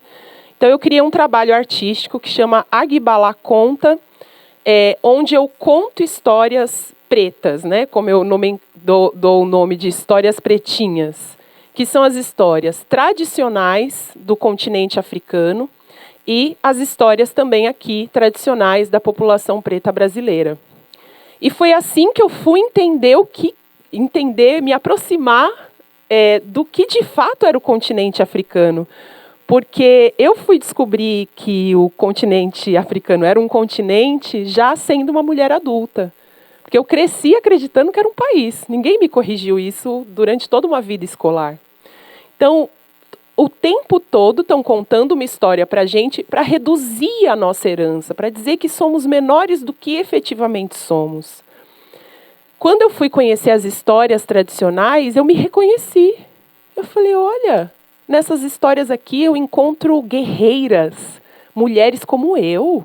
Olha, então tem histórias de força aqui, de luta. Quando eu fui olhar para as histórias do Brasil, as histórias pretas do Brasil, eu encontrei a história dos quilombos, que não tinha nada a ver com aquilo que tinham me ensinado na escola, ou melhor, nem tinham me ensinado sobre o quilombo na escola. Eu fui conhecer heroínas, heróis, líderes importantes que revolucionaram e que conseguiram plantar a nossa cultura de forma tão genial que fez com que a gente estivesse aqui em 2022, apesar de toda a opressão, de toda a violência e de todo o extermínio. quando nos roubam a oportunidade de conhecer a nossa própria história, de conhecer as nossas tradições, para além do aspecto religioso, para além da religião que você escolhe, tem a sua cultura. A religião, ela agrega mais um elemento nas nossas vidas. Mas, além da religião, a gente não é só a religião, a gente é um conjunto de aspectos que forma a nossa cultura. Então, toda vez que nos fazem convencer que, não, se eu escolho determinada religião, eu tenho que negar a minha própria história, estão novamente contando essa história de que a gente não tem valor, de que a gente não tem importância, de que somos invisíveis, como Gláucia disse aqui. Então, hoje eu ando por aí e pretendo voltar aqui também para fazer isso, contando essas histórias para que as crianças, e não só as crianças, mas todos e todas, nutram o seu imaginário. Porque, trazendo a metáfora da terra que a Gláucia fez tão bem, a terra que vocês cultivam, vocês tratam dela. Você não joga lá semente e sai andando e é na sorte que ela brota. Às vezes acontece. Minha mãe tem um dedo verde que ela faz umas coisas que eu não acredito. Mas eu sei que a terra exige. Ela exige dedicação, ela exige o seu suor, ela exige a sua atenção. E a mesma coisa é o nosso imaginário. Se a gente não cuida do nosso imaginário, a gente reproduz o que a gente aprendeu, que é o racismo, que coloca a nossa história num lugar menor de invisibilidade, de demonização. E eu só fui entender que a religião é mais um aspecto da nossa identidade, mas ela não é toda a nossa identidade, quando eu tive o privilégio de conhecer irmãos da terra, do continente africano. Então, quando eu convivi com um educador, o Assaulua Daniel, lá no Museu Afro, quando eu trabalhei, foi observando o quanto ele agia de forma muito natural ao fato de eu ser uma mulher de candomblé e ele não, né? E ele ser de uma linha cristã. E a gente se dava bem, a gente conversava, a gente trocava, a gente fez trabalho juntos, a gente criou coisas lindíssimas para valorizar a nossa cultura preta, para valorizar essa nossa irmandade entre África e os negros brasileiros. Foi ali que eu percebi que a gente é capaz de fazer uma escolha religiosa, mas sem apagar a nossa herança cultural. E é isso que o Daniel me mostrou, que ele fez uma escolha religiosa, mas nem por isso ele abandonou o tambor, nem por isso ele abandonou as histórias que ele ouviu quando ele era criança. E ali minha ficha caiu, que é o Brasil, nesse processo de colonização, de escravização, teve a religião como sua grande bandeira, né, de convencimento das pessoas. E aqui no Brasil a gente aprendeu que para entrar numa determinada religião você tem que esquecer a sua própria história. E quando eu cheguei aqui, assim como a Gláucia, cheguei ontem, e está sendo uma experiência única, que com certeza vai marcar a minha história de vida. Vou poder contar por aí que eu estive aqui. Eu vejo aqui esse aspecto, que as escolhas religiosas não excluem a cultura, a história, a origem. Eu sei que não é fácil, que há uma luta, há uma resistência sobre isso também. Mas há em vocês algo que muitos de nós que vive fora da relação com a natureza e com a terra, que a gente perdeu. Que é essa relação sobre a nossa origem, sobre de onde nós viemos, quais são os feitos dos nossos antepassados, da gente se orgulhar desses feitos, da luta, da resistência e das conquistas. Então, toda vez no Brasil que alguém diz que eu não posso contar as histórias que eu conto num determinado espaço por questões religiosas, é mais uma estratégia de extermínio, de invisibilização, de diminuição da nossa própria cultura. Porque a gente, ancestralmente, é capaz de compreender que somos maiores, somos gigantescos enquanto a nossa identidade. Então, acho que no Brasil, hoje, o que mais dificulta a nossa comunicação é esse convencimento de uma única ideia, de uma única história, de que a gente tem que dizer que o Brasil é uma única coisa, que Gláucia narrou aqui muito bem, que foi isso que no universo da arte se tentou fazer, né? Tentou chegar e falar, não, a arte brasileira é isso aqui, ó, é isso que está nessa prateleira. Todo o resto, é folclore, é cultura popular, é coisa do povo. Como se o que é do povo não tivesse qualidade, não tivesse valor, e um valor sem forma de medir. Né? O valor do quadro eu consigo medir quanto custa um quadro, eu consigo medir quanto custa uma escultura, eu consigo medir quanto custa a minha apresentação artística, mas eu não consigo medir, né, mensurar em números o valor da nossa história, porque é ela que vai permitir que a gente não se perca, não enlouqueça e não desista. Quando eu me deparei com as histórias das culturas tradicionais, eu estava bem perdida. Eu sempre quis ser professora, mas eu estava muito desiludida. Era muito difícil ser a professora negra, a única professora negra das escolas, né? Era muito difícil querer pautar determinados conteúdos e você ser perseguida, as outras professoras virarem a cara para você, a diretora te excluir das coisas, só porque você quer falar da história da população negra. Então, o que a gente vive hoje nas escolas é mais um elemento que a gente pode usar para provar que no Brasil o processo de escravização, de colonização não acabou, está em curso. Vocês vivem isso na pele de vocês, cotidianamente, na luta pela terra. Mas também há outros aspectos que nesse Brasilzão isso se comprova dia após dia. Eu sei que eu não fui chamada para contar histórias, que eu fui chamada para falar sobre as histórias, mas eu estou vendo as crianças por aí, e não só as crianças, mas eu estou vendo as crianças aí nos olhos de vocês, né? Porque tem algo também que Rodrigo trouxe aqui, né? Ele falou, a criança, quando ela está aqui na comunidade, mesmo que ela está longe do pai e da mãe, ela não deixa de ser cuidada, que a comunidade cuida dela. E esse é um valor que a gente aprende que é muito presente em culturas tradicionais africanas. Então, nessa fala, eu percebo o quanto está vivo aqui a nossa ancestralidade no cotidiano e no dia a dia de vocês. Então, não dá para eu ir embora sem contar uma história.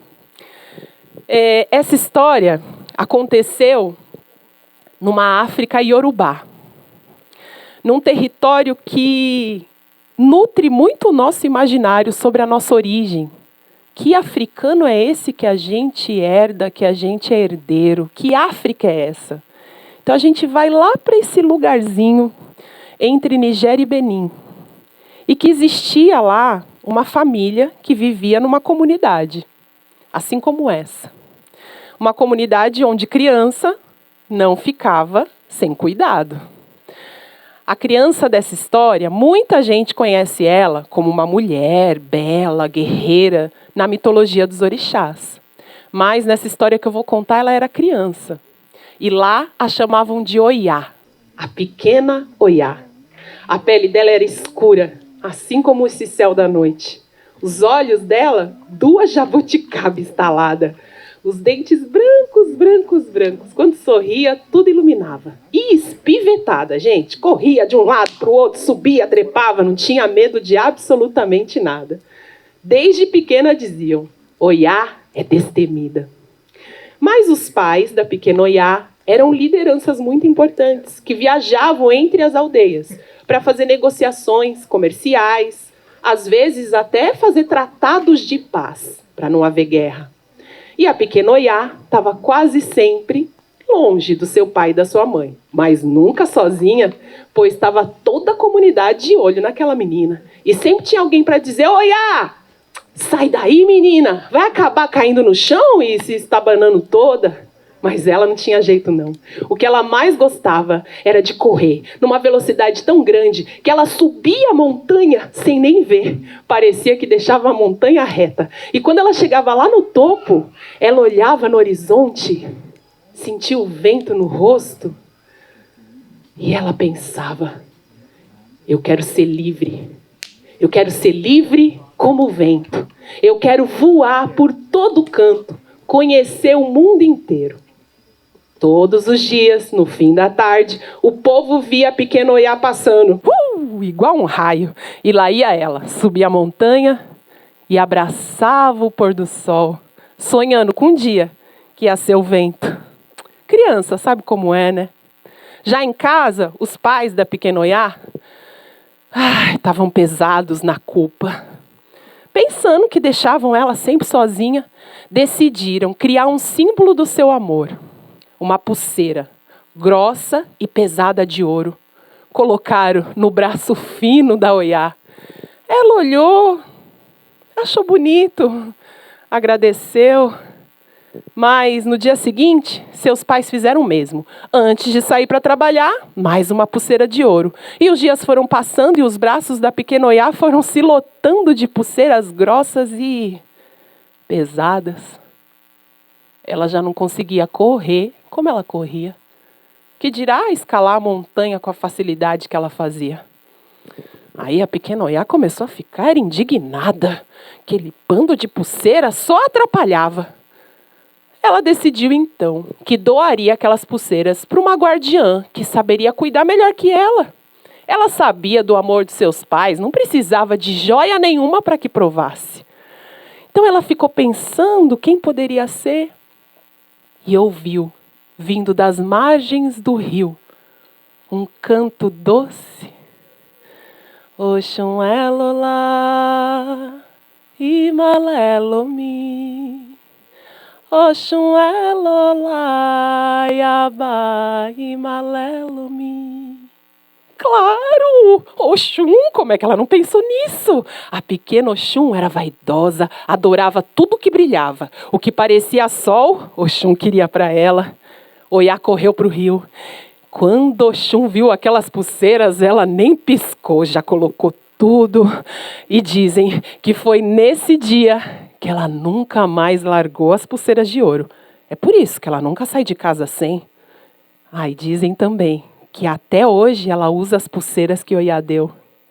E a pequena Oiá saiu correndo disparada, correu numa velocidade acelerada, subiu a montanha como nunca tinha feito e de repente ela virou o vento, se transformou na própria natureza. Nunca mais ninguém viu Oiá na forma humana. Agora ela viajava o mundo, conhecia cada canto. E dizem que até hoje ela passa por aí, reconhecendo aqueles que são da sua família ancestral. Alisam seu rosto com uma brisa. Se um dia você sentiu o afago de uma brisa no rosto, talvez seja, só talvez, que você também seja herdeiro do reino de Oiá. Epa rei Oiá, epa rei Yansan.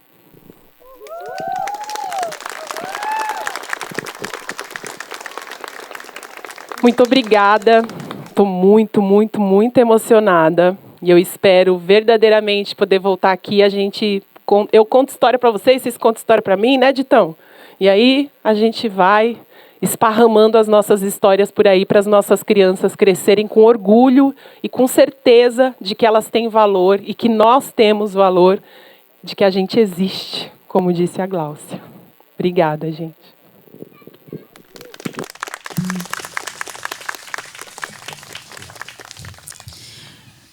Kosi ewe, kosi orixá.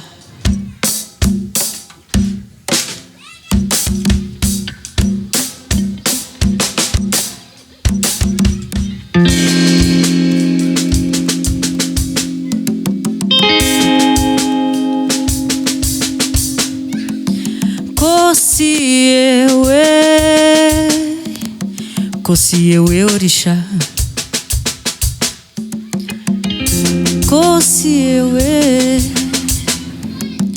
Kosi ewe orixá. Língua afiada, faca molada, minha poesia. Troca de vida, troca de amor, troca de dor, troca de verso, repente na go, troca de verso, repente na go. Quanta janela, quanta vidraça, quanta fumaça, pouca floresta, o que me resta, o que não passa. Passou, repassa, recados da terra, passou, repassa, recados da terra. Quem tem medo da folha logo fica na encolha.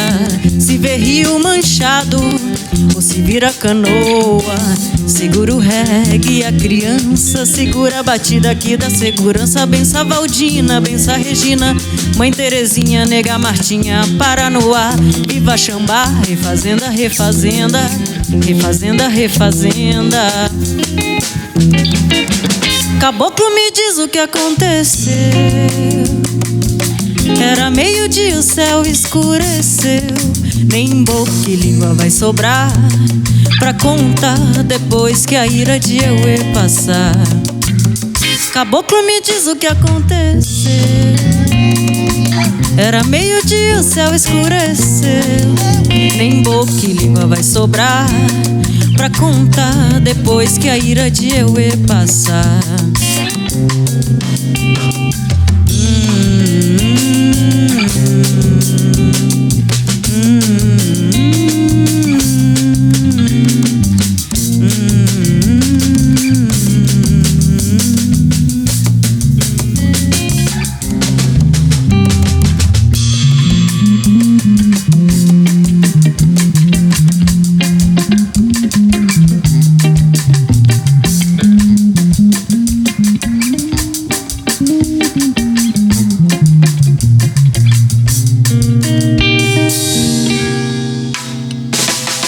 A cura dessa vida louca que tudo devora, caminha pra ter. Passando por cima do rio, concreto, ferida profunda do ser. Frieza fetal que sufoca, toda a natureza provoca estragos irreparáveis e os responsáveis seguem no poder. Salve a folha, a flor, semente, figueira, lenque, baobá. Não concordo com essa humanidade que come montanha sem nem repara. Das matas vão sobrar as cinzas, porque servem de acessório. E o povo que planta, que cuida, preserva a semente que é o seu território.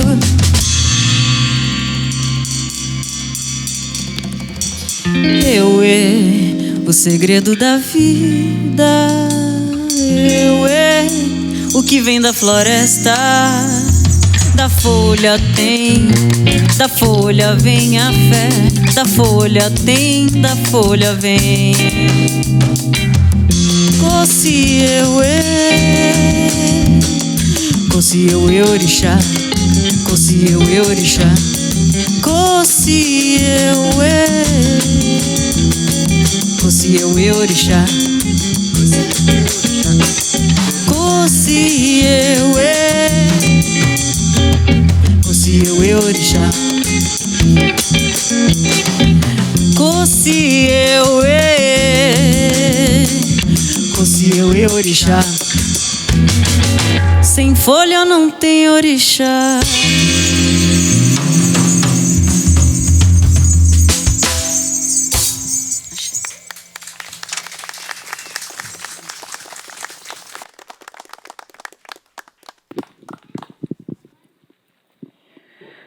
Aline, querida, para você a provocação é direta, hein?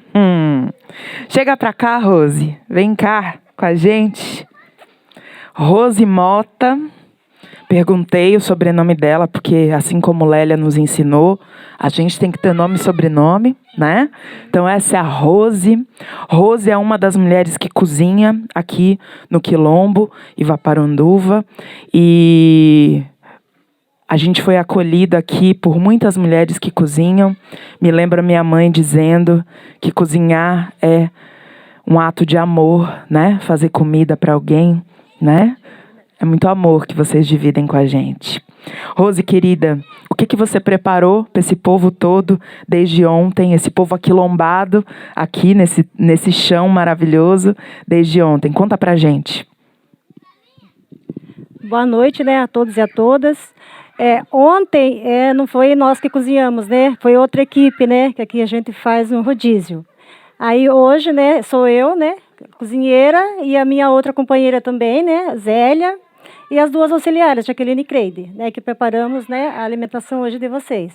Aí no cardápio vai ser, né, arroz, feijão, uma carne com mandioca, um franguinho com chuchu, uma saladinha de palmito que a gente fez, chicória também, né? E por exemplo, e os temperos que a gente usou, que nem a mandioca, o chuchu, né? Os temperos, e o palmito são todos aqui da comunidade, colhido aqui na comunidade.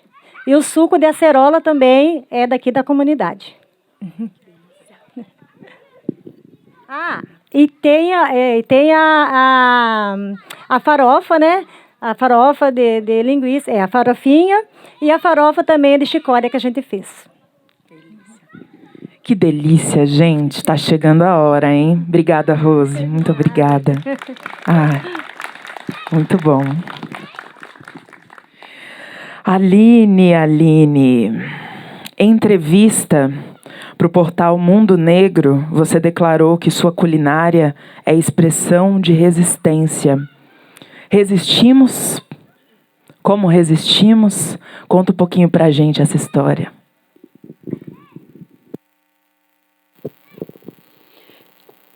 Boa noite a todas e todas. Boa noite a todos. É um privilégio para mim estar aqui com vocês, ter essa audiência linda. Confesso que a nossa roda foi composta, né? Está composta por pessoas com falas potentes que me emocionaram por diversas vezes. E eu vou pegar um pedacinho da fala de cada um para sintetizar o meu trabalho. Quando eu falo que a minha cozinha é uma cozinha de resistência, porque eu trabalho com ingredientes que vieram de África e estão introduzidos na nossa alimentação no cotidiano. É uma cozinha que, para a grande mídia, não tem valor. Então, a gente não vê a grande mídia retratando essa comida. A gente não vê essas comidas nas capas de revistas. Mas é a comida que nos nutre e que nos ligam à nossa ancestralidade, assim como o Rodrigo falou, e traz esse sentido de pertencimento, né? Pertence a mim porque pertenceu à minha mãe, porque pertenceu à minha avó. Essa comida foi traduzida lindamente hoje no café da manhã, na hora do almoço, quando a gente comeu o biju de banana. O que é esse biju? Se não é essa herança ancestral, indígena e africana, né? Afro-indígena, tudo misturado. Mas que quando eu como o beiju, que a gente pode traduzir também como tapioca, eu não consigo não pensar nos que vieram antes de mim. A minha avó, que está na Bahia, né? A minha mãe, que está aqui com a gente. E isso me nutre de uma forma bastante profunda. Resistência por quê? Porque mesmo com uma falsa abolição, mesmo com uma semana de 22 que não nos representa, mesmo com tantas opressões e querendo retirar a nossa terra, a nossa posse a todo momento, a gente está aqui. Resistência porque os que vieram antes de nós, aquelas pessoas que passaram pela diáspora africana, entendendo como diáspora, essa dispersão de povos de forma forçada, que foram retirados do continente africano e trazidos, né, para o Brasil, e não só para o Brasil, mas foram dispersos pelo mundo inteiro, principalmente nas Américas, eles passaram por várias opressões, foram açoitados diversas vezes, mas mesmo assim resistiram tanto que nós estamos aqui hoje, né? Então, comer a comida que os nossos ancestrais comiam, para mim é uma honra. E aí, quando a gente vai falar sobre quais comidas essas pessoas comiam, comiam inhame. Esse inhame que a gente comeu no café da manhã, eles comiam em África, eles comiam aqui em terras brasileiras e deixaram de herança para a gente. Quando a gente vai estudar sobre o inhame, que é um dos ingredientes só que vieram de África, a gente percebe que o inhame ele tem alto poder de fortalecer o nosso sistema imunológico, né? Ele é rico em vitamina A, é rico em vitamina E. Então, as pessoas que consomem inhame no cotidiano são aquelas pessoas que tendem a ter menos problemas de saúde, principalmente esses problemas respiratórios. Numa sociedade em que a gente consome muito mais produtos processados, quem come inhame não está só reverenciando a ancestralidade, não está só fortalecendo a sua saúde, mas está fazendo uma escolha muito sábia, né? Que é comer o alimento da terra. A gente que falou aqui por diversas vezes sobre respeitar esse alimento, essa relação que a gente tem com a terra. Então, quando a gente come o cuscuz, a gente muitas vezes não sabe que a origem do cuscuz é africana. O cuscuz é uma técnica culinária que foi trazida pelos africanos e replicada aqui no Brasil. E existe cuscuz de trigo, existe cuscuz de arroz, existe cuscuz de milho, existe cuscuz de amendoim e pode existir cuscuz de muitos outros ingredientes, porque o cuscuz é uma técnica culinária.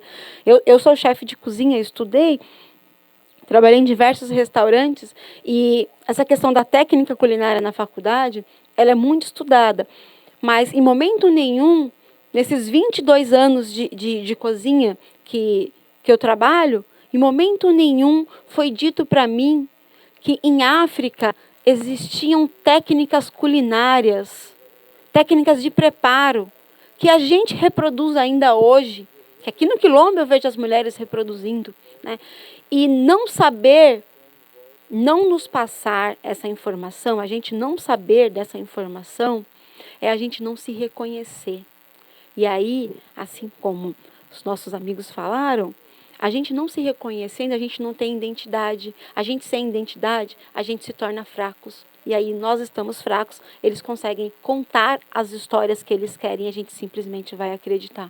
Então o meu trabalho, ele consiste em contar um pouco sobre a origem desses ingredientes que vieram de África, que estão presentes na nossa alimentação, no nosso cotidiano, a origem das técnicas culinárias, quais são as técnicas culinárias africanas, quais são os modos que os africanos serviam comida, como que os africanos comiam comida. A gente sabe que os africanos comiam com as mãos. E a ciência já provou que o comer com as mãos, quando você pega o alimento com a mão, traz à tua boca e a tua boca tem contato com o alimento e com a tua mão, automaticamente o teu cérebro, os neurônios se conectam de uma forma a que você perceba e sinta felicidade. Então, comer com as mãos me promove uma conexão com o alimento que proporciona para o meu corpo a sensação de felicidade. E aí, às vezes, não digo no Quilombo, porque eu conheço pouco, é a segunda vez que eu piso aqui, mas lá fora, às vezes a gente fala que felicidade são pequenos momentos. E aí eu digo para as pessoas, come com a mão todos os dias, que aí você vai sentir o quão feliz você é. Quando alguém fala para mim assim, eu tenho o costume de perguntar para as pessoas, você tá boa? Você tá bom? Porque quando a pessoa está bem, ela fala, eu estou boa.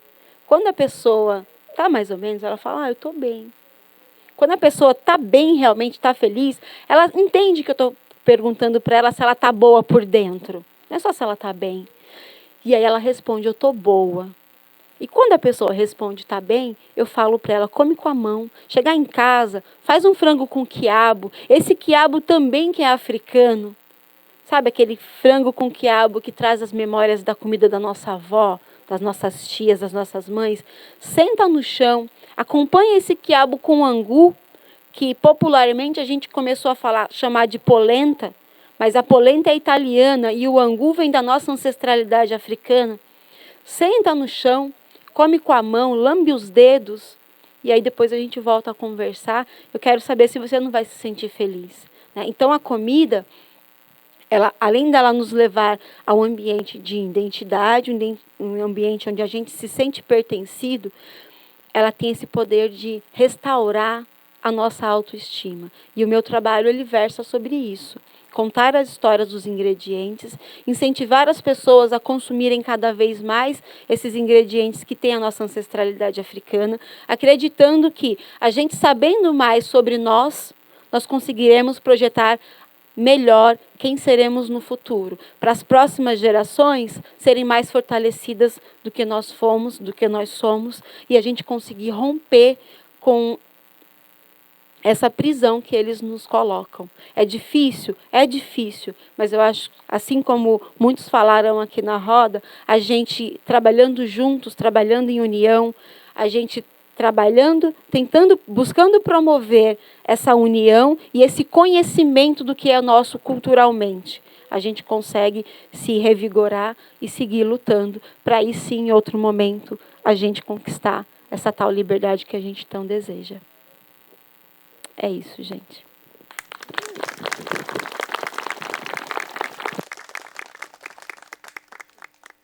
Aline Shermola, ainda vou comer tua comida. A gente estava combinando aqui, antes do rolê, que a gente vai se encontrar em São Paulo, para eu poder experimentar essa comida cheia de amor, cheia de ancestralidade e de força, né? Eu acho que uma das nossas lutas é, sem dúvida, voltar para as nossas formas de comer. Como comer coisas que não são nossas adoecem a gente, né? E eu estou falando por experiência própria, né? Cada vez mais que a gente possa ver o valor das nossas coisas. Obrigada, Aline, sua fala me toca muito profundamente, hoje principalmente. Eu quero encerrar essa minha participação aqui, nesse encontro, nesse rolê 22, aqui no Quilombo Ivaporanduva, e dizer que eu estou feliz demais, demais. Eu não tenho palavras para dizer o quanto eu estou feliz de estar aqui com vocês hoje, de ter sido convidada pelo rolê para fazer esse papel de provocar vocês, da gente poder dialogar, falar das nossas coisas, ser uma boa conversa, né, como a gente gosta. O quanto foi importante para mim ouvir cada um e cada uma, o quanto foi e está sendo importante para mim ouvir o seu Ditão, ouvir Rodrigo, ouvir todas vocês, minhas irmãs, minhas parceiras de caminhada, aí pela arte, né? Pela arte em todas as suas formas, inclusive na comida. A comida é uma arte também, né? O quanto que é importante para mim ter sido acolhida hoje, num momento em que eu não me senti muito bem, e Neire, que estava no papel de cozinhar no Quilombo, me acolheu e falou: eu vou contigo, vamos lá para você se cuidar, o que você precisa. E aí conversou comigo, me acolheu como uma mãe, uma irmã. Sérgio, que foi me levar, eu me sinto em família aqui, de verdade, e me sinto emocionada por estar em família. E aí eu faço como Giselda fez. Giselda contou uma história que me mexeu muito, porque eu sou uma mulher que descende dessa Oxum, que recebeu essas pulseiras de Oiá, e hoje eu estou aqui com a minha, que é o meu legado, que me embeleza e que me embeleza por dentro também, e que me lembra do meu valor, da minha beleza, da minha propriedade nesse mundo como mulher negra. Muito obrigada, Giselda, por essa história. A minha criança brilhou os olhos te ouvindo.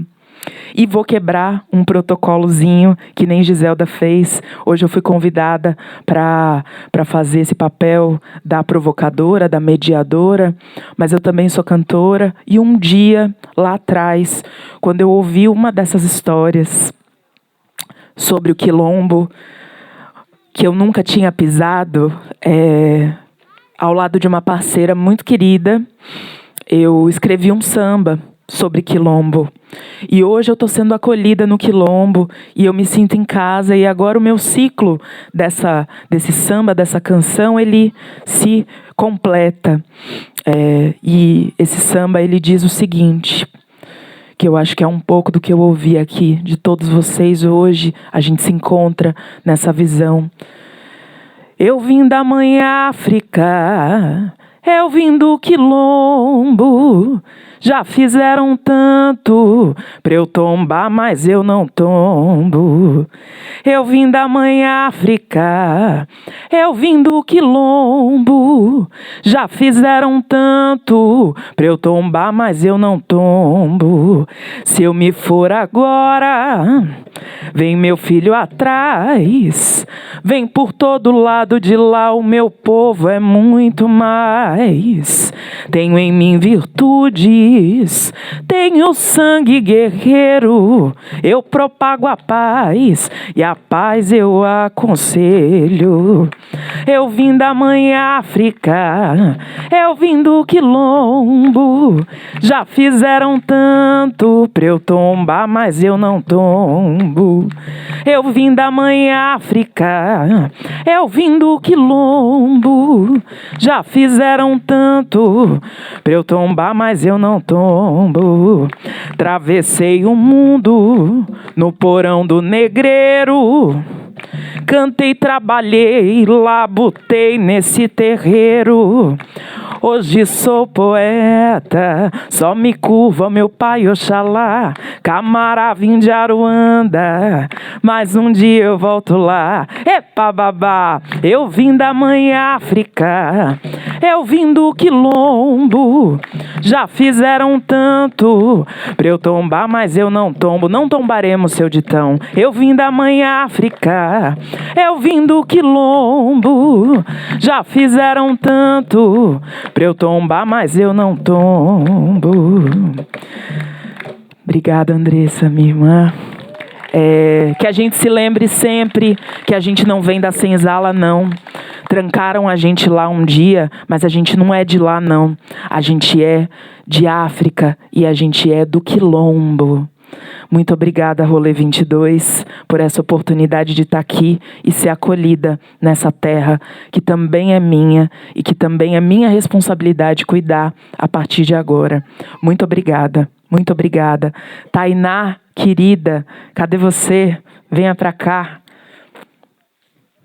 Obrigada. Agradecemos ao Quilombo, Ivaporunduva, agradecemos aos quilombos, agradecemos aos os povos tradicionais do Brasil. E para encerrar, como só a gente sabe, Dessa Ferreira, o que temos para comemorar? Em cada gota de canto, seja alegria ou pranto, mora um tanto de fé. Pontos firmados na história, levadas em cores e contas de Angola e Guiné. Pontos firmados na história, levadas em cores e contas de Angola e Guiné.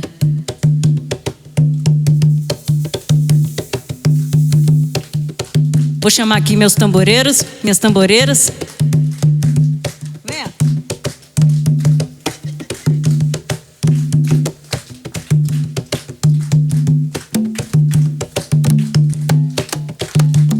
Em cada gota de canto, seja alegria ou pranto, mora um tanto de fé. Pontos firmados na história, levadas em cores e contas de Angola e Guiné. Pontos firmados na história, levadas em cores e contas de Angola e Guiné. Do Níger ao Parnaíba, no meu rosto trago rios disfarçados de rugas, na cabaça búzios que dançam, no maracá sementes que cantam, Tupinambá, Mandinga, Manajó. Ser tudo, ser tantos, não ser de um povo só. Tupinambá, Mandinga, Manajó. Ser tudo, ser tantos, não ser de um povo só. Pé que esfrega a terra e constrói o chão, tomando vários sims, engolindo os mares de não. Incertezas muitas, dúvidas muitas, dissoluções torcidas, invertidas, envelhecidas pelo esquecimento. O tempo me deu força pra descortinar as minhas raízes. O tempo me deu boca pra descortinar as minhas raízes. Tupinambá, Mandinga, Manajó. Ser tudo, ser tantos, não ser de um povo só. Tupinambá, Mandinga, Manajó. Ser tudo, ser tantos, não ser de um povo só.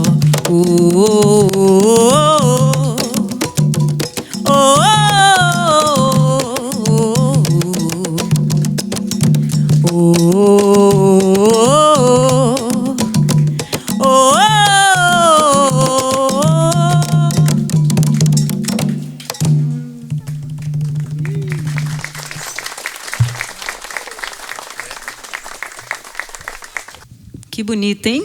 Que vocês chegaram agora mais pra frente. Chega a sentir um calorzinho. Eu tava morrendo de frio.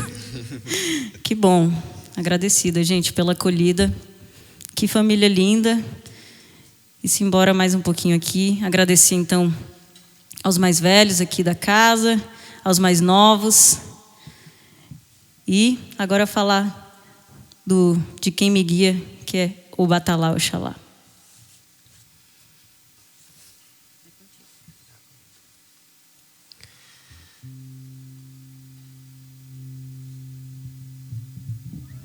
Orixá-ńlá, alábàláṣẹ, ó sùn nú àlà, ó jí nú àlà, ó da aṣọ àlà bóra. Iyán fún rúrúkúnú gbá, àtọ̀ fún rúrúkúnú obìnrin. Bó bá fún sọ́mọ, a fún sáàrùn. Èèpà òrìṣà, òrìṣà èèpà. Òpó ayé mi kò gbọ́dọ̀ yẹ̀. Bàbá arúgbó, ayé mi dọwọ́ rẹ. Òpó iṣẹ́ mi kò gbọ́dọ̀ yẹ̀. Bàbá arúgbó, ayé mi dọwọ́ rẹ. Òpó ilé mi kò gbọ́dọ̀ yẹ̀. Bàbá arúgbó, ayé mi dọwọ́ rẹ.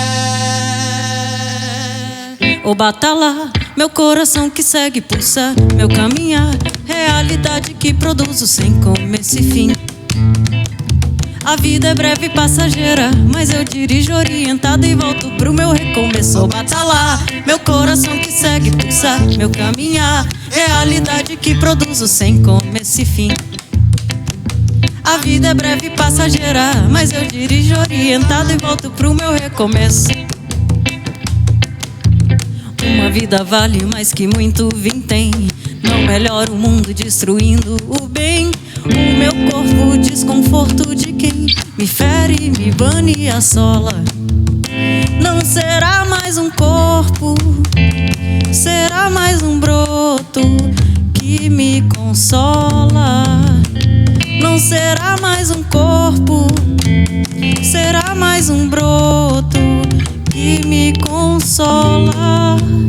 Não será mais um corpo, será mais um broto que me consola. O Batalá, meu coração que segue pulsa, meu caminhar, realidade que produzo sem começo e fim. A vida é breve e passageira, mas eu dirijo orientado e volto pro meu recomeço. O Batalá, meu coração que segue pulsa, meu caminhar, realidade que produzo sem começo e fim. A vida é breve e passageira, mas eu dirijo orientado e volto pro meu recomeço.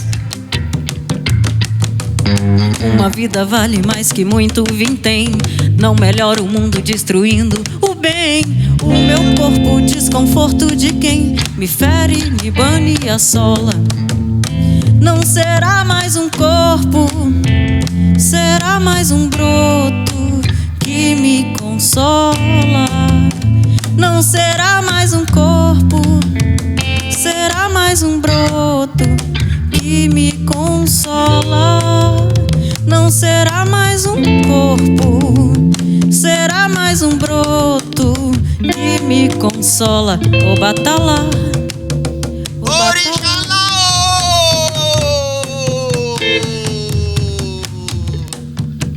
Morire o Batalá. Morió.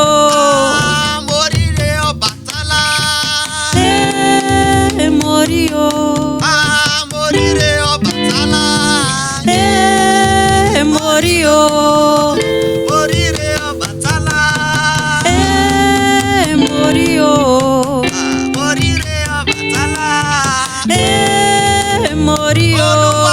Morire o batalá, morio.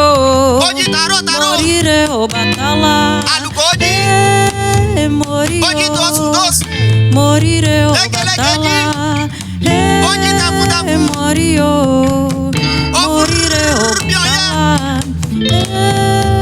morio.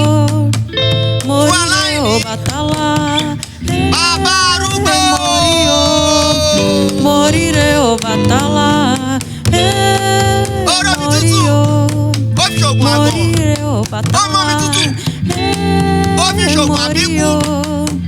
Morire o batalá, morio. Morire o batalá, morio. Morire o batalá, morire o batalá, morio. Morire o batalá, morio.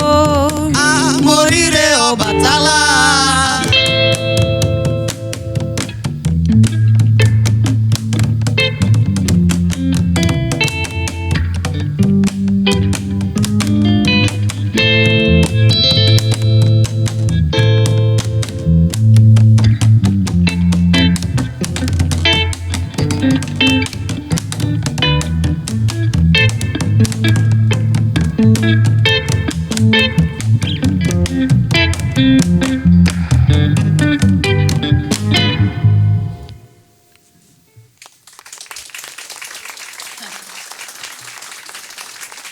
Epa, orixá.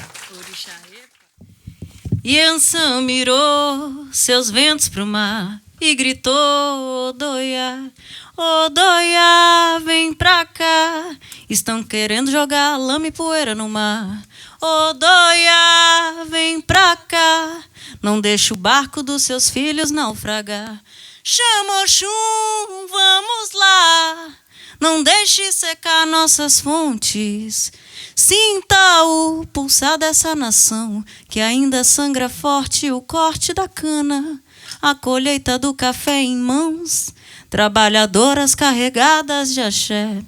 Chama Oxum, vamos lá. Não deixe secar nossas fontes. Sinta o pulsar dessa nação e ainda sangra forte o corte da cana, a colheita do café em mãos, trabalhadoras carregadas de axé.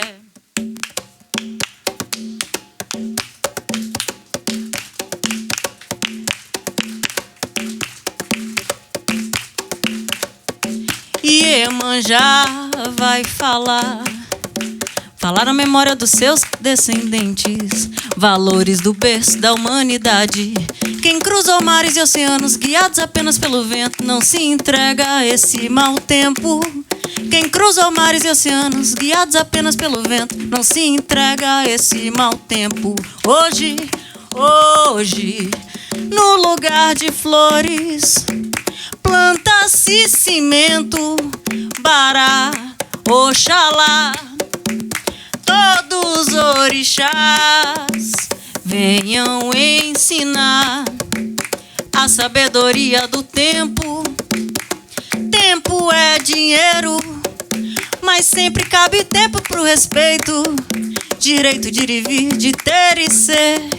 Ah, se às vezes essa manhã é dura, é porque espera a melhor parceria entre criador e criatura. Para Oxalá, todos os orixás venham ensinar a sabedoria do tempo. Tempo é dinheiro, mas sempre cabe tempo pro respeito, direito de ir e vir, de ter e ser. Ah, se às vezes essa manhã é dura, é porque espera a melhor parceria entre criador e criatura. Mãe preta, mãe preta, mãe preta, onde é que estás agora? Sua morada é tão longe, mãe preta, é bem pertinho de Angola. Mãe preta, mãe preta, mãe preta, onde é que estás agora? Sua morada é tão longe, é bem pertinho de Angola. Mãe preta, mãe preta, mãe preta, onde é que estás agora? Sua morada é tão longe, mãe preta, é bem pertinho de Angola. Olha, eu sou africano, mas nasci foi no Brasil. Me criei lá na senzala, onde todos pretos viu. Minha gente, eu sou o jongo, eu sou o jongo. Foi negro quem me criou, cantando e batendo palma, ai meu Deus do céu, e tocando o tambor. Fala com mamãe, lá lá lá lá lá lá.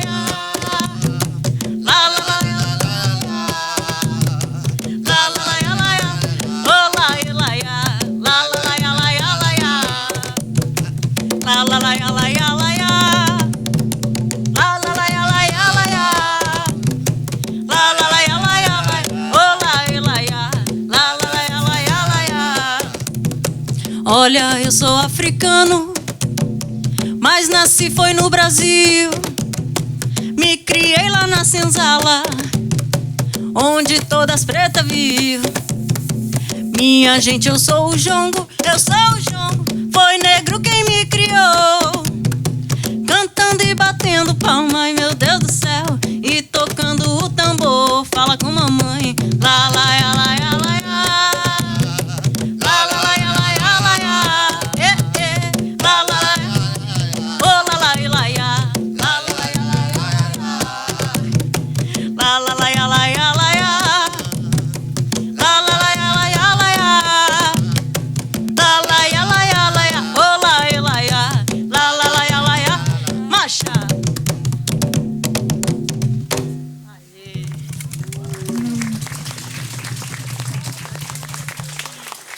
Fiquei sabendo que tem umas sambadeiras por aqui.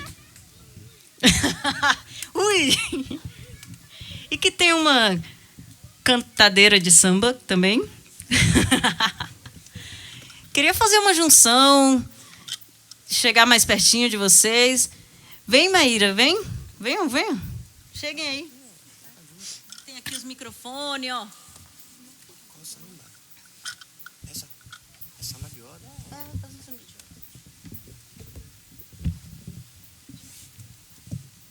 Cheguem aqui, ó, nos microfones, invadam os microfones. Que é figuração. Figuração, como assim? Figuração. São agregação.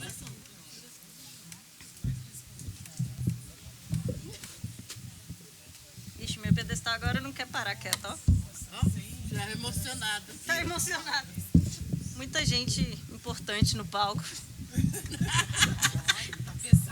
Pesou. Gente, vocês estão bem aí? Tá muito frio? Não, né? Tá de boa, né? Tá bom. Bora dançar pra esquentar. Então vamos lá.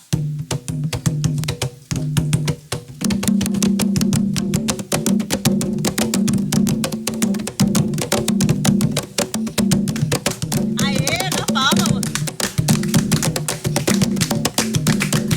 Seu guarda civil não quer a roupa no quarador. Seu guarda civil não quer a roupa no quarador. Meu Deus, onde eu vou parar? Para minha roupa. Meu Deus, onde eu vou parar? Para minha roupa. Seu guarda civil não quer a roupa no quarador. Seu guarda civil não quer a roupa no quarador. Meu Deus, onde eu vou parar?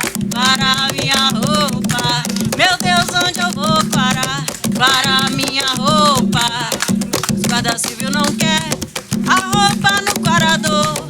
Seu guarda civil não quer a roupa no quarador. Meu Deus, onde eu vou parar? Para minha roupa.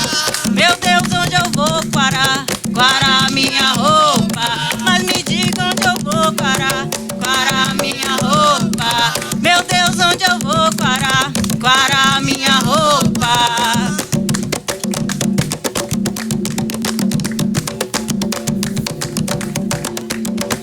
Simbora! Tá ficando bonita essa roda, hein?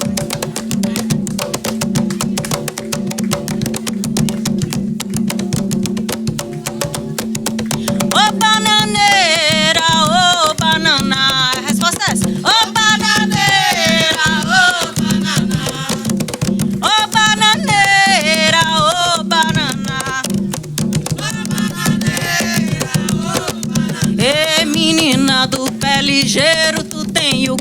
maneiro, pisa no chão devagar. Ô bananeira, ô banana. Quem não tá dançando, bate palma, vamos lá. Ô banana, ô bananeira, ô banana. Ô bananeira, ô bananeira. Menina do pé ligeiro, tu tem o corpo maneiro, pisa no chão devagar. Ô bananeira, ô banana. Ô bananeira, ô bananeira. Ô bananeira, ô banana. Ô bananeira, ô bananeira. Menina do pé ligeiro, tu tem o corpo maneiro, pisa no chão devagar. Ô bananeira, ô banana. Ô bananeira, ô bananeira. Ô bananeira, ô banana. Ô bananeira, ô bananeira. Menina do pé ligeiro, tu tem o corpo maneiro, pisa no chão devagar. Ô bananeira, ô banana. Ô bananeira, ô banana. Mas quando a maré baixar, vou ver Juliana, vou ver Juliana, vou ver Juliana. Mas quando a maré baixar, vou ver Juliana, vou ver Juliana, vou ver Juliana. Mas quando a maré baixar, vou ver Juliana, vou ver Juliana, vou ver Juliana. Mas quando a maré baixar, vou ver Juliana, vou ver Juliana, vou ver Juliana. Bonito, hein? Gente, é isso. Muito, muito, muito, muito, muito demais agradecida. Espero poder voltar algum dia também, com mais calma, poder aprender muito com vocês, que eu sei que aqui é uma escola de saberes ancestrais, atuais, contemporâneos e do futuro, com certeza, porque é isso, né? As técnicas ancestrais são e vão, e é o que faz a gente estar aqui vivo hoje e é o que faz a gente estar construindo um futuro, né? Então, é isso. Agradecer, apresentar a banda aqui rapidamente, que não deu tempo antes. A Natália Freitas, Natália Lima. Freitas é outra Natália. Natália Lima na percussão. Bruna, que eu não sei o sobrenome. Bruna Duarte no baixo.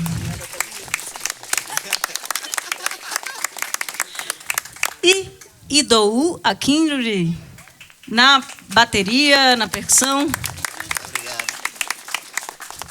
E é isso, eu sou Dessa Ferreira, estou muito feliz. É isso.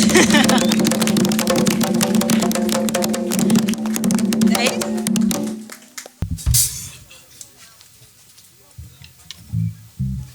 É sua, Nath? Tô só me arrumando.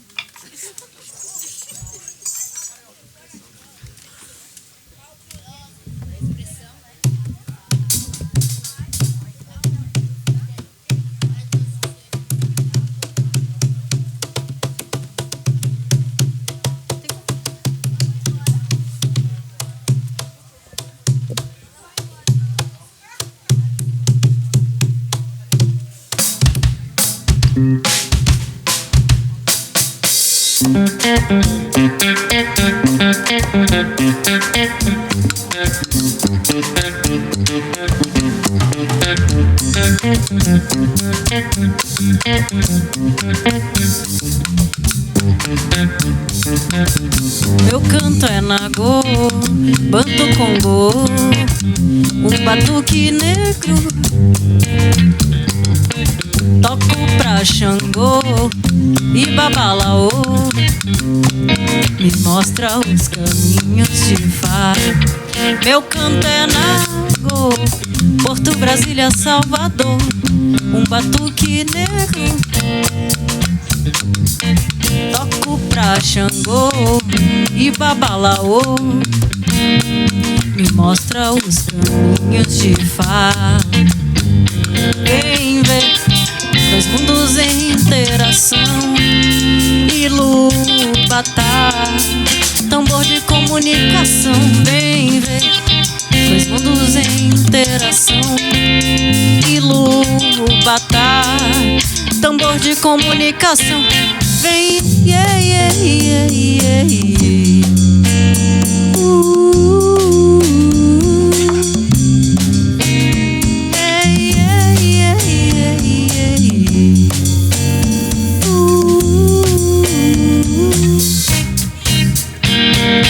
Esse é meu canto nagô, esse todo canto, esse canto entoou. Os males espanta pra unificar. Quem mostra o caminho me deixa cantar. Chega mais, batuca com respeito, liberdade e paz, mostrando pro mais novo como os ancestrais me ensinaram a viver e compreender essa comunhão pra fortalecer. Vem ver, mistura que meu povo vence, em cada vitória aprende. Abre essa roda que eu quero dançar.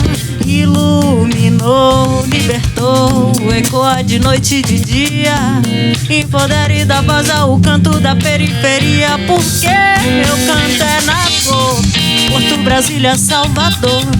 Um batuque negro,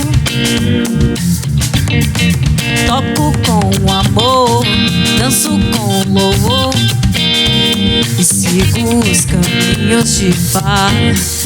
Meu canto é Nagô, Porto, Brasília, Salvador. Um batuque negro,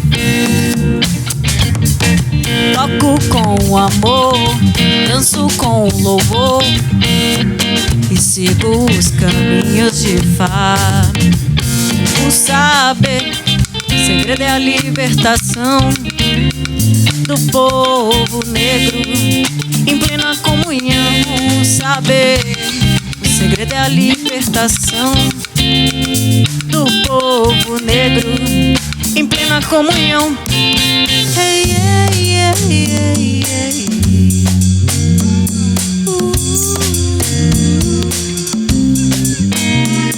Hey, yeah, yeah, yeah, yeah. Com vocês, Idou Aquiruli na bateria, vai.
arco e flecha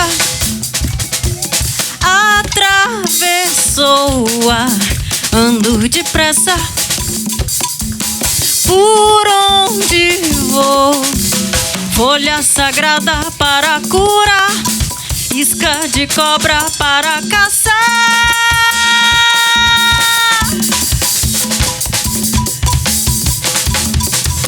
Conheço os segredos das 7 matas. Sou companheiro da cobra coral. Vivi nas aldeias e nas cascatas. Sou seu guia, sou seu ancestral. Conheço os segredos das 7 matas. Sou companheiro da cobra coral. Vivi nas aldeias e nas cascatas. Sou seu guia, sou seu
Tupinambá, salve! Arco e flecha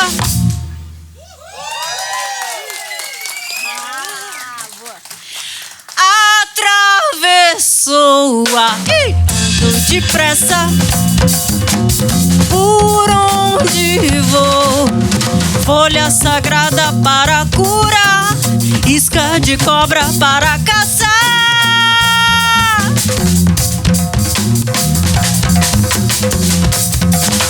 Conheço os segredos das 7 matas. Sou companheiro da cobra coral. Vivi nas aldeias e nas cascatas. Sou seu guia, sou seu ancestral. Conheço os segredos das 7 matas. Sou companheiro da cobra coral. Vivi nas aldeias e nas cascatas. Sou seu guia, sou seu ancestral.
Muito obrigada, Rolê 22.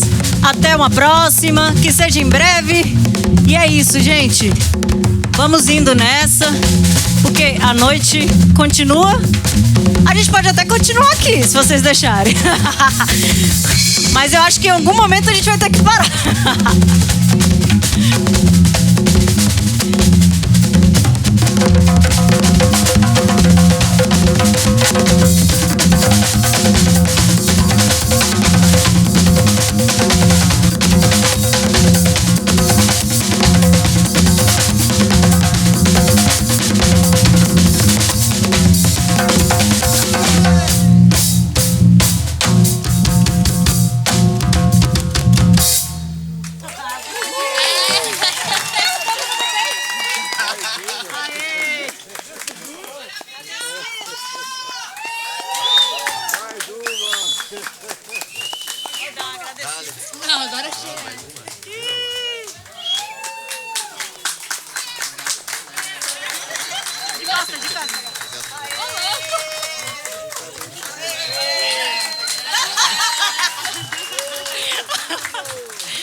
nem nadar eu sei, escuto o silêncio. Talvez, não sei, só sinto, canto, grito, algo que me move, que me leva adiante. Tento, olho pra dentro de mim e não vejo nada. Só o pulso incessante da minha raiz. Só o pulso incessante da minha raiz. Só o pulso incessante da minha raiz. Querem me destruir, me usar, me aproveitar, mas eu não vou deixar. Querem me calar, matar, queimar, quietar, mas eu não vou consentir. Querem me educar, dizer como eu devo ser, dizer como deve ser, mas eu não sou assim. Na tempestade, eu sou o vento. Nas manhãs, eu sou os pássaros. Nas marés, eu sou os peixes. Na mata, eu sou as folhas. Me revolto, pois continuam a querer me destruir. Mas eu sou a natureza viva.